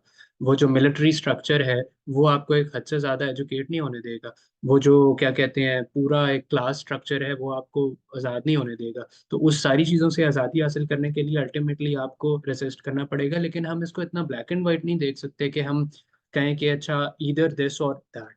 ये सारी चीज़ें मिलके चलती हैं। कि आप फेनॉन ने कहा था ना कि फेनॉन का बहुत काम है वायलेंस के ऊपर, कि वायलेंस के जरिए से ही आप जो है वो अल्टीमेटली एक कलोनियल दुनिया को मतलब ख़त्म कर सकते हैं, और एक आप डीकोलोनाइजिंग प्रोजेक्ट बना सकते हैं। लेकिन at the same time decolonising project ये नहीं हो सकता कि आप उन्हीं की चीज़ों को फॉलो करना शुरू कर दो, आप उसी वाला सिस्टम ले आओ। आपको एक अ, अपना सिस्टम लेके आना पड़ेगा, और वो सिस्टम आप इसी तरह से कर सकते हैं कि अच्छा एक मूवमेंट है एमएसटी जिसका मैं बता रहा था ब्राजील के अंदर, लैंडलेस पेजेंट्स की मूवमेंट है। अ, वो ये करते हैं कि जाहिर है लैंडलेस पेजेंट्स हैं, उनको ज़मीनों से निकाला हुआ है, तो वो ज़मीनों के ऊपर कब्जा करते हैं, जो सरकारी ज़मीन होती है उसके ऊपर कब्जा करते हैं, और फिर कब्जा करके वो उसके ऊपर अपने स्कूल्स बना लेते हैं, उसके बाद वो अपनी यूनिवर्सिटीज़ बना लेते हैं उसके ऊपर, वहाँ पे अपना घर बना लेते हैं, वहाँ पे पूरी कम्युनिटी बना लेते हैं, और उनका पूरे ब्राज़ील के अंदर एक नेटवर्क है। और उनकी तंजीम के अंदर मेरे ख्याल से 3 लाख से ज़्यादा मेंबर्स हैं उनके। वो 3 लाख से ज़्यादा मेंबर्स जो हैं ब्राज़ील के मुख्तलिफ इलाकों में रहते हैं, मुख्तलिफ ज़मीनों के ऊपर कब्जे करते हैं, और मुख्तलिफ, और वो एक पूरा एजुकेशन का प्रोजेक्ट भी है। वो यूनिवर्सिटी अल्टरनेटिव यूनिवर्सिटीज़ बनाते हैं, वो क्या कहते हैं अल्टरनेटिव डेमोक्रेसी का प्रोजेक्ट भी है, कि वो जमहूरियत के साथ भी अपनी इस पूरी 3 लाख के मेंबरशिप की तंजीम के अंदर एक्सपेरिमेंट करते हैं। और फिर वो इस तरह से, और वो इतनी बड़ी और एट द सेम टाइम वो रेजिस्ट भी करते हैं रियासत को।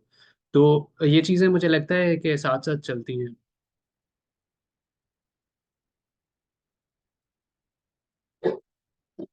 Exactly exactly. अजीत ने कहा है कि मैल्कम एक्स ने जिस तरह कहा है कि बाय ऑल नेसेसरी मींस, तो सारे टूल्स हैं, these are all tools for resistance. और आप एक टूल निकाल सकते हो, एक धरना दे के, दूसरा टूल आप बंदूक उठा के भी कर सकते हो।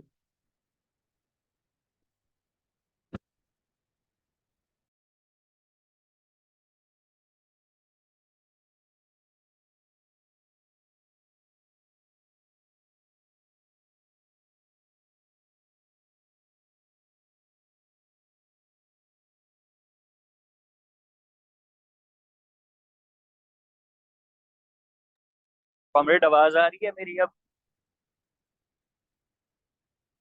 अच्छा, इसमें सबसे पहले मैं अली की एक पॉइंट से, अली रजा के एक पॉइंट से अग्री करता हूँ, और एक पॉइंट से थोड़ा सा डिसएग्री करते हुए बात करूंगा, और फिर मैं आपसे अपना वो जो क्वेश्चन मैं करना चाह रहा था वो करूंगा। जिधर अली ने ये ऑर्गेनाइज करने वाली जो बात की है, इससे तो मैं प्रॉपरली अग्री करता हूँ, लेकिन मूवमेंट्स की जिस लिमिटेशन की इसने बात की है, तो कहीं ना कहीं जिधर मूवमेंट्स की अगर हम लोगों को ये लिमिटेशन नजर आती है, उसके साथ साथ ये तमाम तर जो पॉलिटिकल मूवमेंट्स होती हैं, ये पॉलिटिकल केडर्स को एक ऐसी अपॉर्चुनिटी प्रोवाइड करती हैं जिसके अंदर वो उन मूवमेंट से अपनी सियासी तंजीमें बना सकती हैं।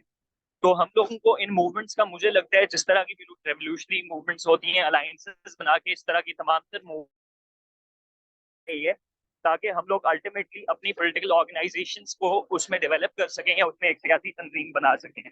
बाकी आपसे जो मेरा सवाल था, मुझे नहीं पता, शायद वो एड्रेस हो गया उसके बाद या ना हुआ, क्योंकि मेरा नेट डिस्कनेक्ट हो गया था।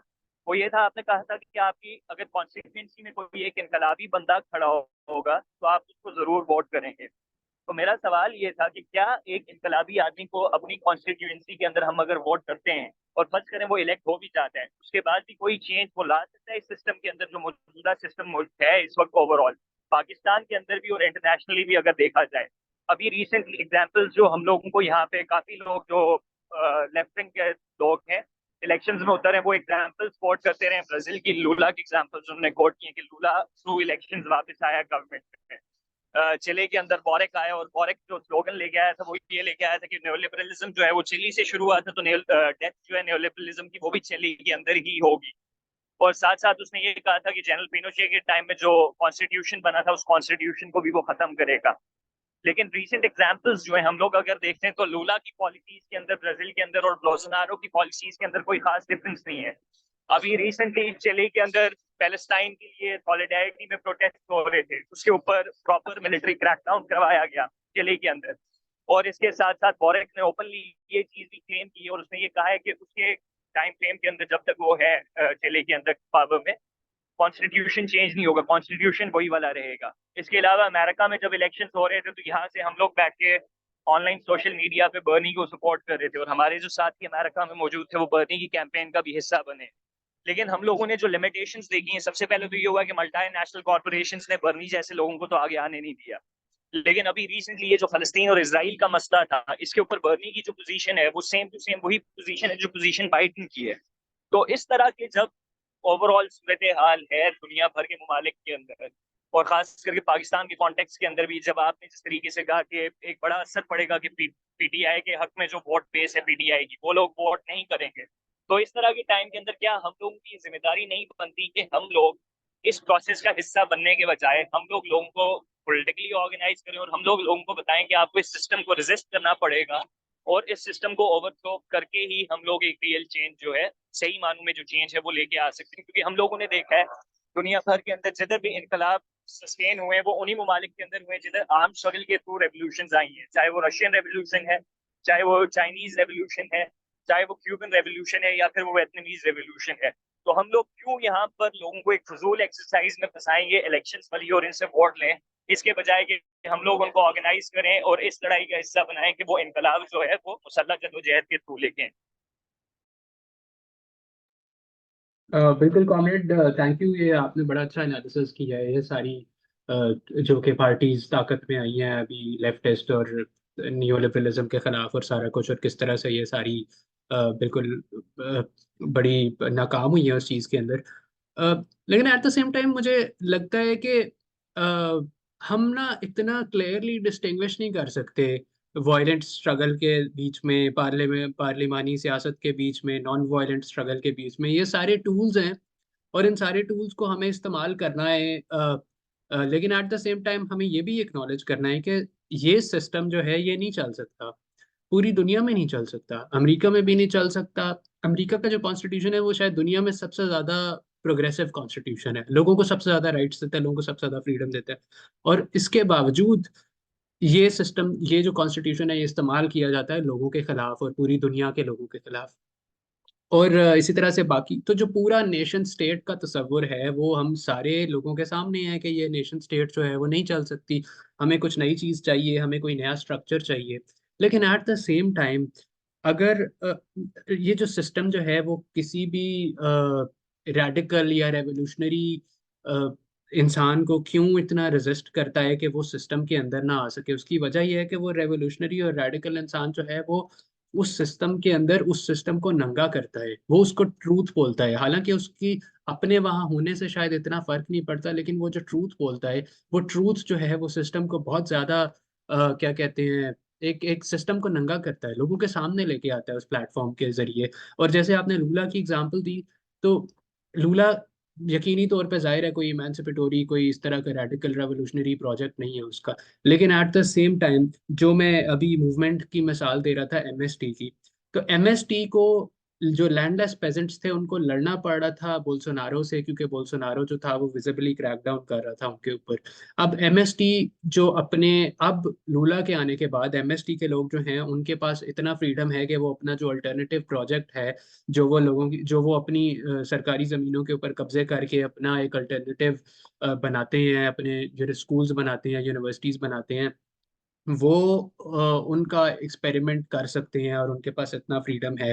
हालांकि वो एट द सेम टाइम वो रेजिस्ट भी करते हैं, लेकिन एट द सेम टाइम उनके पास इतनी स्पेस भी है कि वो कर सकते हैं। पाकिस्तानी कॉन्टेक्स्ट में अगर हक दो तहरीक का एक मेंबर जो है वो इलेक्ट हो जाता है पार्लियामेंट के अंदर, तो शायद वो निज़ाम को तब्दील ना कर सके, लेकिन उसके पास एक प्लेटफॉर्म तो होगा जिससे वो बात कर सकेगा हक दो तहरीक के बारे में पार्लियामेंट के अंदर, जिससे वो एक तरह से मतलब काफ़ी सारी चीज़ें उस प्लेटफॉर्म को इस्तेमाल करके कर सकता है, नेटवर्क्स अपने इस्टेब्लिश कर सकता है।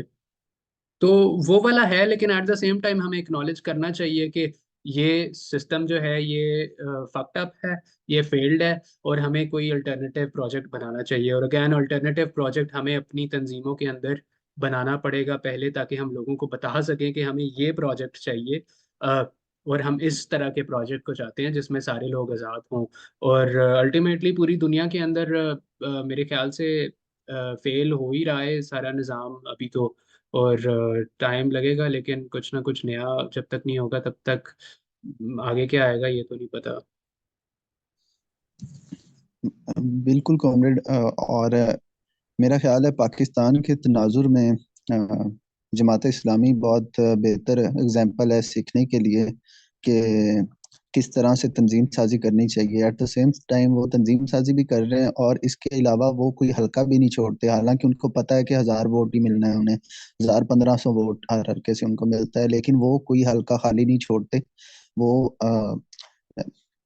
वो अपनी हेजमनी भी बना रहे हैं, हर इदारे में वो घुसे हुए हैं।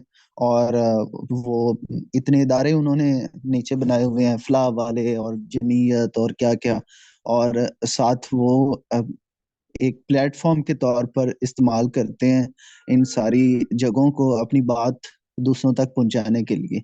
बाकी जो भी मजहबी तंजीमें हैं वो सारी या तो खत्म हो गई हैं या उनकी वो टूट गई है सारी फ्लो जो था। लेकिन जमात इस्लामी जो है वो मुसलसल बढ़ रही है, और स्टेट भी उस पर कोई ज्यादा क्रैकडाउन नहीं कर पा रही होती क्योंकि वो ज्यादा ऑर्गेनाइज्ड है। बाकी सारी मजहबी तंजीमों पर क्रैकडाउन हुए हैं स्टेट की तरफ से, लेकिन उन जमात इस्लामी पर नहीं हुआ।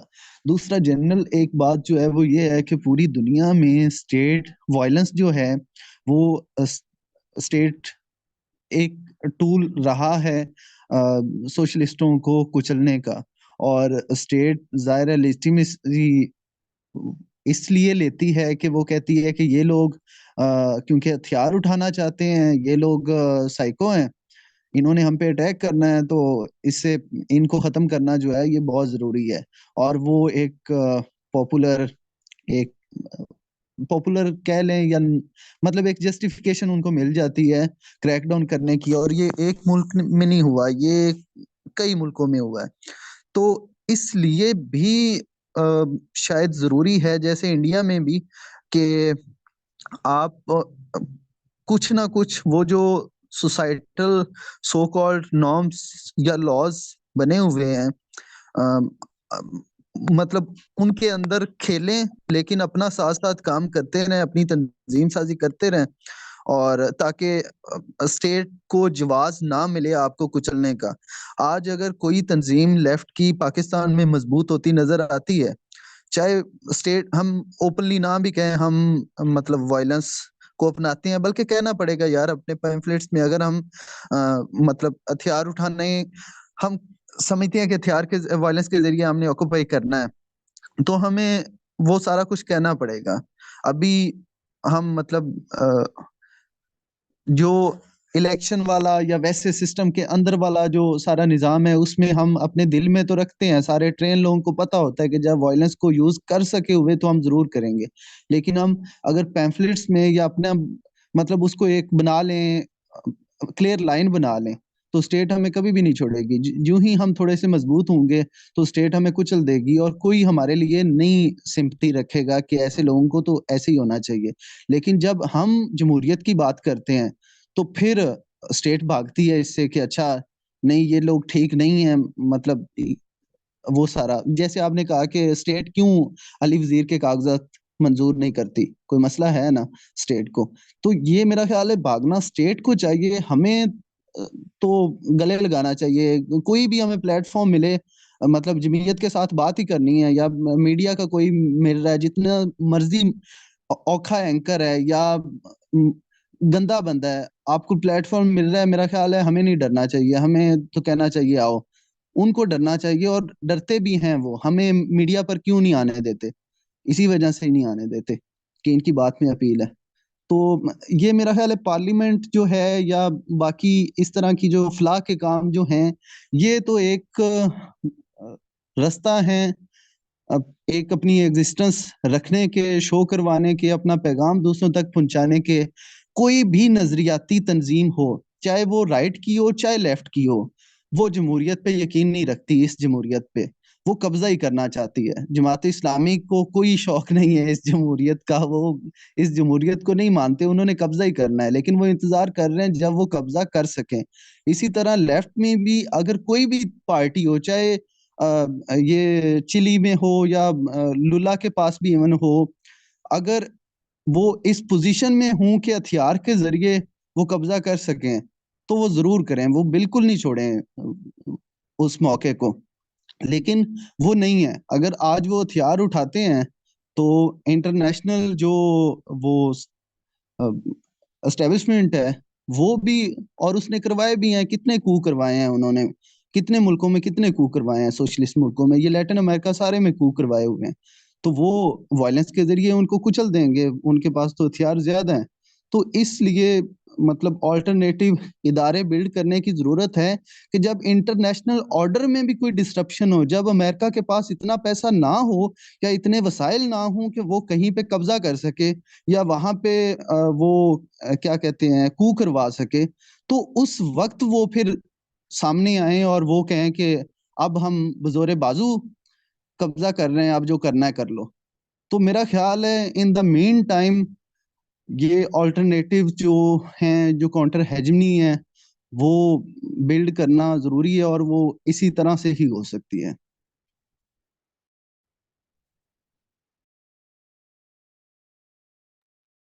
एग्जैक्टली कॉमरेड, मैं आपकी इस बात से बिल्कुल एग्री करता हूँ कि हमारे पास और एक पिछले, सॉरी आखिरी बात सिर्फ के पिछले 30 साल में ना, पिछले 30 40 30 साल में शायद तालिबान के अलावा मुझे नहीं लगता कि कोई भी मतलब बजोरे बाजू किसी ने इक्तदार पे कब्जा किया है। मेरा नहीं ख्याल किसी ने भी किया है, खास तौर पे तरक्की पसंदों ने, क्योंकि वो एक इंटरनेशनल ऑर्डर का मसला चल रहा है कि यूनिपोलर ऑर्डर चल रहा है, और अभी उम्मीद है कि चाइना और रशिया के जरिए उसमें थोड़ी तब्दीली आ रही है, तो फिर तरक्की पसंद बेहतर पोजीशन में होंगे कि अगर चाइना कहीं पे, मैं ये नहीं कह रहा कि चाइना सोशलिस्ट हो जाएगा या रशिया सोशलिस्ट है, लेकिन फिर बेहतर पोजीशन में इस तरह से होंगे कि अगर एक पूरा थर्ड वर्ल्ड ही, कि अगर एक बंदा एक्सप्लॉइट कर रहा है, एक मुल्क एक्सप्लॉइट कर रहा है, तो दूसरा उसको एड दे रहा होगा कि अच्छा इनके साथ लड़ो, मैं तुम्हारे साथ हूँ। तो फिर 5 साल बाद या 10 साल बाद बेहतर पोजीशन में होंगे ये सारे मेन जो वायलेंट है इनको अपनाने में। बहुत शुक्रिया। बिल्कुल कॉमरेड। कॉमरेड अजीत, आपने कोई बात की? कॉमरेड, मैं इस क्या कहते हैं मौजू पे थोड़ी सी बात रखना चाह रहा था, स्पेसिफिक इस एस्पेक्ट के कॉन्टेक्स्ट में कि किस तरह मतलब हमें अपनी लाइन ड्रॉ करनी चाहिए, या किसी भी तरक्की पसंद क्या कहते हैं गिरोह को या ग्रुप को किस तरह से अपनी लाइन ड्रॉ करनी चाहिए।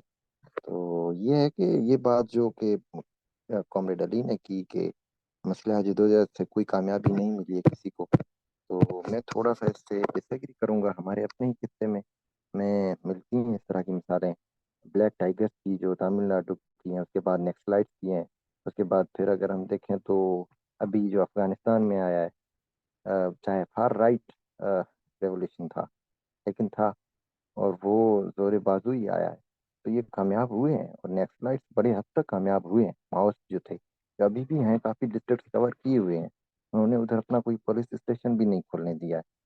और दूसरा, मेरी इसमें राय ये है कि अगर हमारे पास अभी ये दोनों ऑप्शंस नहीं है कि पार्लियामेंट्री पॉलिटिक्स भी नहीं कर सकते हैं और ना ही हम आर्म स्ट्रगल कर सकते हैं, तो इसमें फिर हमारे पास ये ऑप्शन है ना कि हम अगर नॉन पार्लियामेंट्री सियासत की तरफ जाते हैं।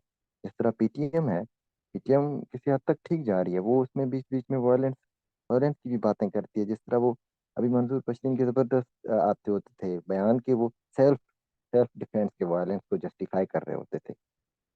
मतलब हम सेल्फ डिफेंस का वर्ड यूज नहीं करते हैं, लेकिन दरअसल हमारी बात भी यही है कि 1% के खिलाफ आप जो वायलेंस करते हैं वो दरअसल सेल्फ सेल्फ डिफेंस होता है। वो इनिशिएटरी वायलेंस नहीं होता है, वो मतलब इन रिएक्शन होता है, आप अपने डिफेंस में करते हैं वायलेंस। तो ये वायलेंस इस तरह की हम अगर लाइन ड्रॉ करते हैं कि जो नॉन पार्लियामेंट्री हो, इस तरह हमारे पास अवामी तहरीक थी रसूल बख्श फलीजो की, वो बहुत बड़ी तहरीक थी सिंध के अंदर, जो कि अभी भी मौजूद है किसी हद तक। वो भी नॉन पार्लियामेंट्री सियासत करती थी, ना वो आर्म्ड स्ट्रगल करती थी, ना वो पार्लियामेंट में हिस्सा लेती थी। इस तरह पीटीएम भी है। तो वो मेरे ख्याल से अपना उसूल, अपने प्रिंसिपल्स, फंडामेंटल प्रिंसिपल्स मद्देनजर रखते हुए, जो मार्क्सिस्ट प्रिंसिपल्स थे, रसूल बख्श फलीजो की बहुत ज़बरदस्त किताबें लिखी हुई हैं, और वो बिल्कुल स्ट्रॉन्ग और स्टांच सपोर्टर था मार्क्सिज्म का, और ज़बरदस्त तरीके से डायलेक्टिकल मटेरियलिज्म और ये सारी चीज़ें बताता भी है, समझाता भी है, खुद भी अपनी तकरीरों में। तो उसका जो क्या कहते हैं तरीका कार था, वो मुझे सही लगता है इस सारे मतलब सिस्टम में। इस तरह उसने एमआरडी की तहरीक बनाई थी, और 1 यूनिट के खिलाफ, वो एक सक्सेसफुल मूवमेंट थी, और वो आर्म स्ट्रगल नहीं थी, और उससे उसने जो मतलब एक्सपेक्टेड गोल्स थे उन्होंने वो अचीव किए थे। तो इस तरह मुझे लगता है कि हम फिर जरूरी नहीं है कि हम पार्लियामेंट्री पॉलिटिक्स में जाएं या कोई इलेक्टोरल प्रोसेस का हिस्सा बने, जो कि मुझे मुझे जाती तौर पे तो मतलब सही फार्स ही लगता है, बोगस लगता है। इससे ऐसा फायदा नहीं होना है, इससे हमारी उम्र है, हमारी जनरेशन खत्म हो जानी है, लेकिन इससे कुछ निकलना नहीं है। निकलना वही है जो चिल्ली में भी हो रहा है, जो कमरेड अली ने भी बताया सारा कुछ। तो ये है कि जो बीच की लाइन है, इस पर मैं समझता हूँ वो बेहतर है। कॉमरेड, मैं आपसे एग्री करता हूँ इस बात पे कि हमें एक दरमियानी रास्ता, इस तरह से मैं दरमियानी रास्ता नहीं कहूँगा, मैं ये कहूँगा कि कोई मॉरल स्टैंड नहीं लिया जा सकता वायलेंस हमने जैसे गांधी ने लिया था कि अच्छा हम नॉन वायलेंस पे बिलीव बिलीव कुछ नहीं होता। हमें जो एंड्स चाहिए उसके लिए जब हमें सूटेबल लगे कि अच्छा हमने वायलेंस करना है तब वायलेंस करना चाहिए, जब लगे कि अच्छा अभी नॉन वायलेंस करना है नॉन वायलेंस, और जब लगे कि पार्लियामानी सियासत करनी है तो पार्लियामानी सियासत करनी चाहिए।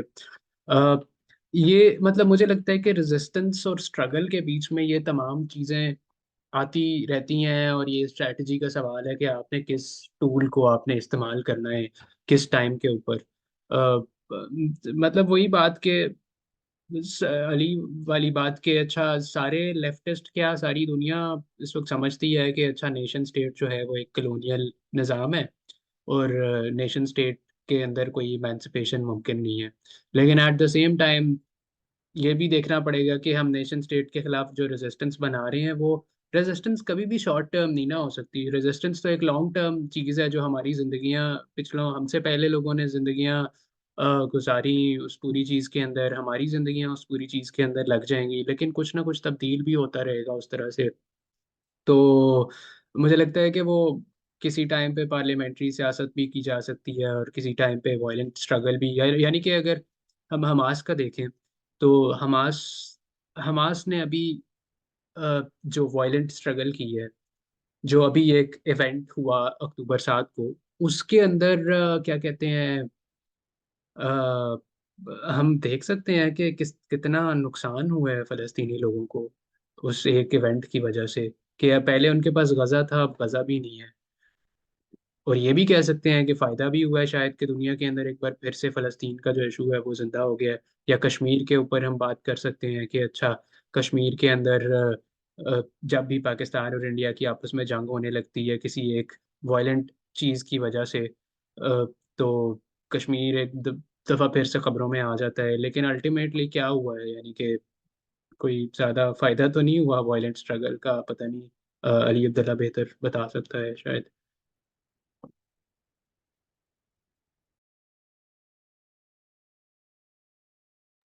कॉमरेड, ये कश्मीर के हवाले से स्पेसिफिकली जो वायलेंट स्ट्रगल की जहाँ तक बात की गई है ना, कहीं ना कहीं अगर देखा जाए, यकीनन कश्मीर की जो स्ट्रगल थी उसमें इश्यूज तो हाईलाइट ज़्यादा 1988 के बाद ही हुआ है, जब इंडियन ऑक्यूपाइड कश्मीर के अंदर आर्म्ड रेजिस्टेंस शुरू की गई।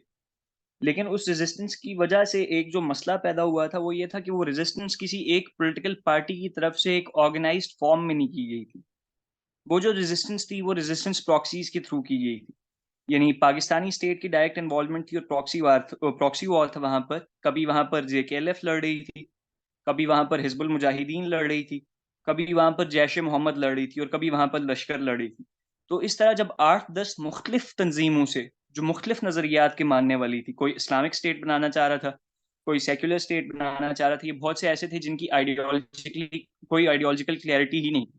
उनको नहीं पता था हमें कहाँ से सपोर्ट मिल रही है, कोई डायरेक्शन नहीं थी, वो लोग लड़े थे उधर, जिस वजह से वो तहरीक भी नाकाम हुई। और उस तहरीक के नाकाम होने के साथ साथ वहां पर कश्मीर के अंदर लोगों के ऊपर जो ऑपरेशन है वो ऑपरेशन बहुत बड़ा है। लेकिन इसके बरक्स, अगर वही जो arm struggle Indian occupied Kashmir में की गई थी, वो आर्म स्ट्रगल एक ऑर्गेनाइज्ड आर्म स्ट्रगल होती, तो आज इंडियन ऑक्यूपाइड कश्मीर के अंदर हिंदुस्तानी रियासत के लिए ये चीज़ काबिल कबूल नहीं होती, या वो ये चीज़ नहीं कर सकती थी कि वो इस तरीके से यासीन मलिक को इतना सा पाबंद सलासल रखे।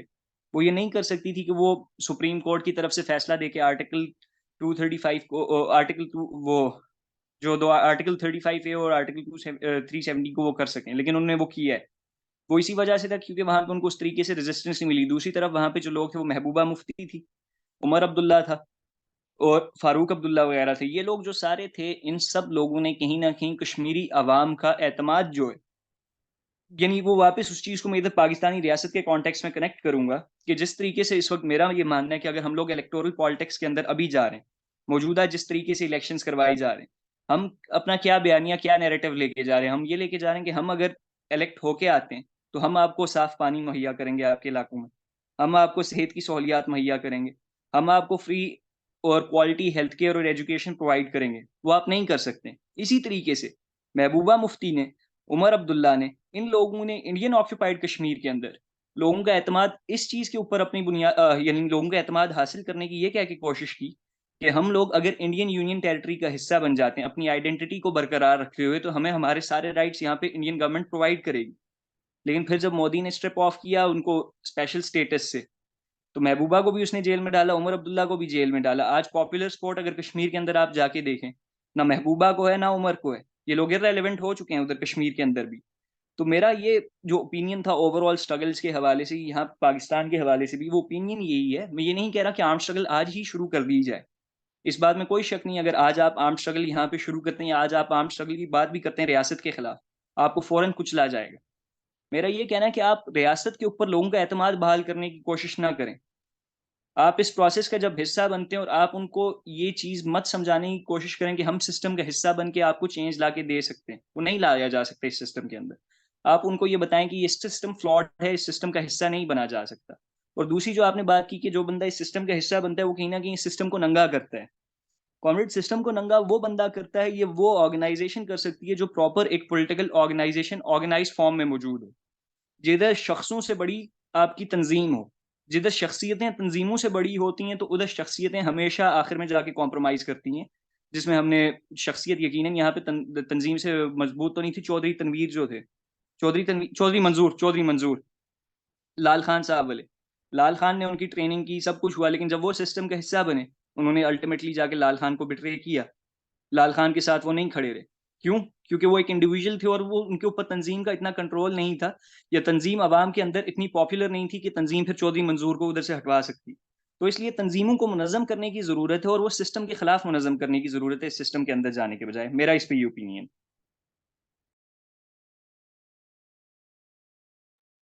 कॉमरेड, मैं आपसे एग्री करता हूँ इस बात पे कि सिस्टम को, अगर आपको लग रहा हो कि सिस्टम को लेजिटिमेसी मिल रही है, मतलब आपका काम ही ये होना चाहिए कि आपने सिस्टम को लेजिटिमेसी नहीं देनी, क्योंकि ये सिस्टम, नेशन स्टेट चलती ही लेजिटिमेसी से है और लोगों की लेजिटिमेसी से। तो अगर आप, वही हमजा अलवी, बैक टू हमजा अलवी के, अगर पॉलिटिकल पार्टीज लेजिटिमेसी दे रही हैं तो लेजिटिमाइज तो नहीं करना आपने, मतलब एक रेडिकल प्रोजेक्ट भी अगर लेजिटिमेसी दे रहा है, लेकिन एट द सेम टाइम अगर आप लेजिटिमेसी को क्या कहते हैं, अगर आप एट द सेम टाइम उस लेजिटिमेसी को नंगा कर रहे हो लोगों के सामने, कि ये जो लेजिटिमेसी सिस्टम डिराइव करता है कि मैं सियासी प्रोसेस से मैं इस पार्लिमानी प्रोसेस से तब्दीली लेके आ सकते हैं, तो फिर उस और ये मुमकिन नहीं है। तो ये एक बड़ी जीत है द फ्यूचर के लोगों को, ये रियलाइज हो कि अच्छा इसके थ्रू मुमकिन ही नहीं है कुछ भी चेंज। तो मुझे लगता है डबल एज्ड एक चीज़ है जिसको किया जा सकता है।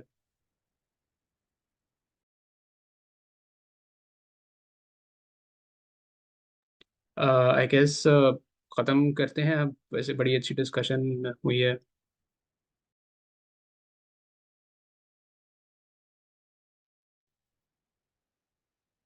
जी बहुत शुक्रिया Okay. कॉमरेड। जी सारा आप बात करें। Iqbal, continue. I was just wrapping up, तो आप ही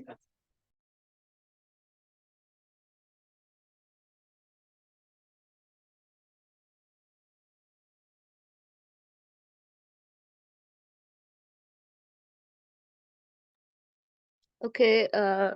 खैर ये डिस्कशन और सेशन अच्छा था। आई थिंक हमें अब रैप अप कर देना चाहिए। रैप अप करने से पहले if someone has something to ask, तो I believe we do have a minute, उसके बाद मैं ये क्लोज कर दूंगी।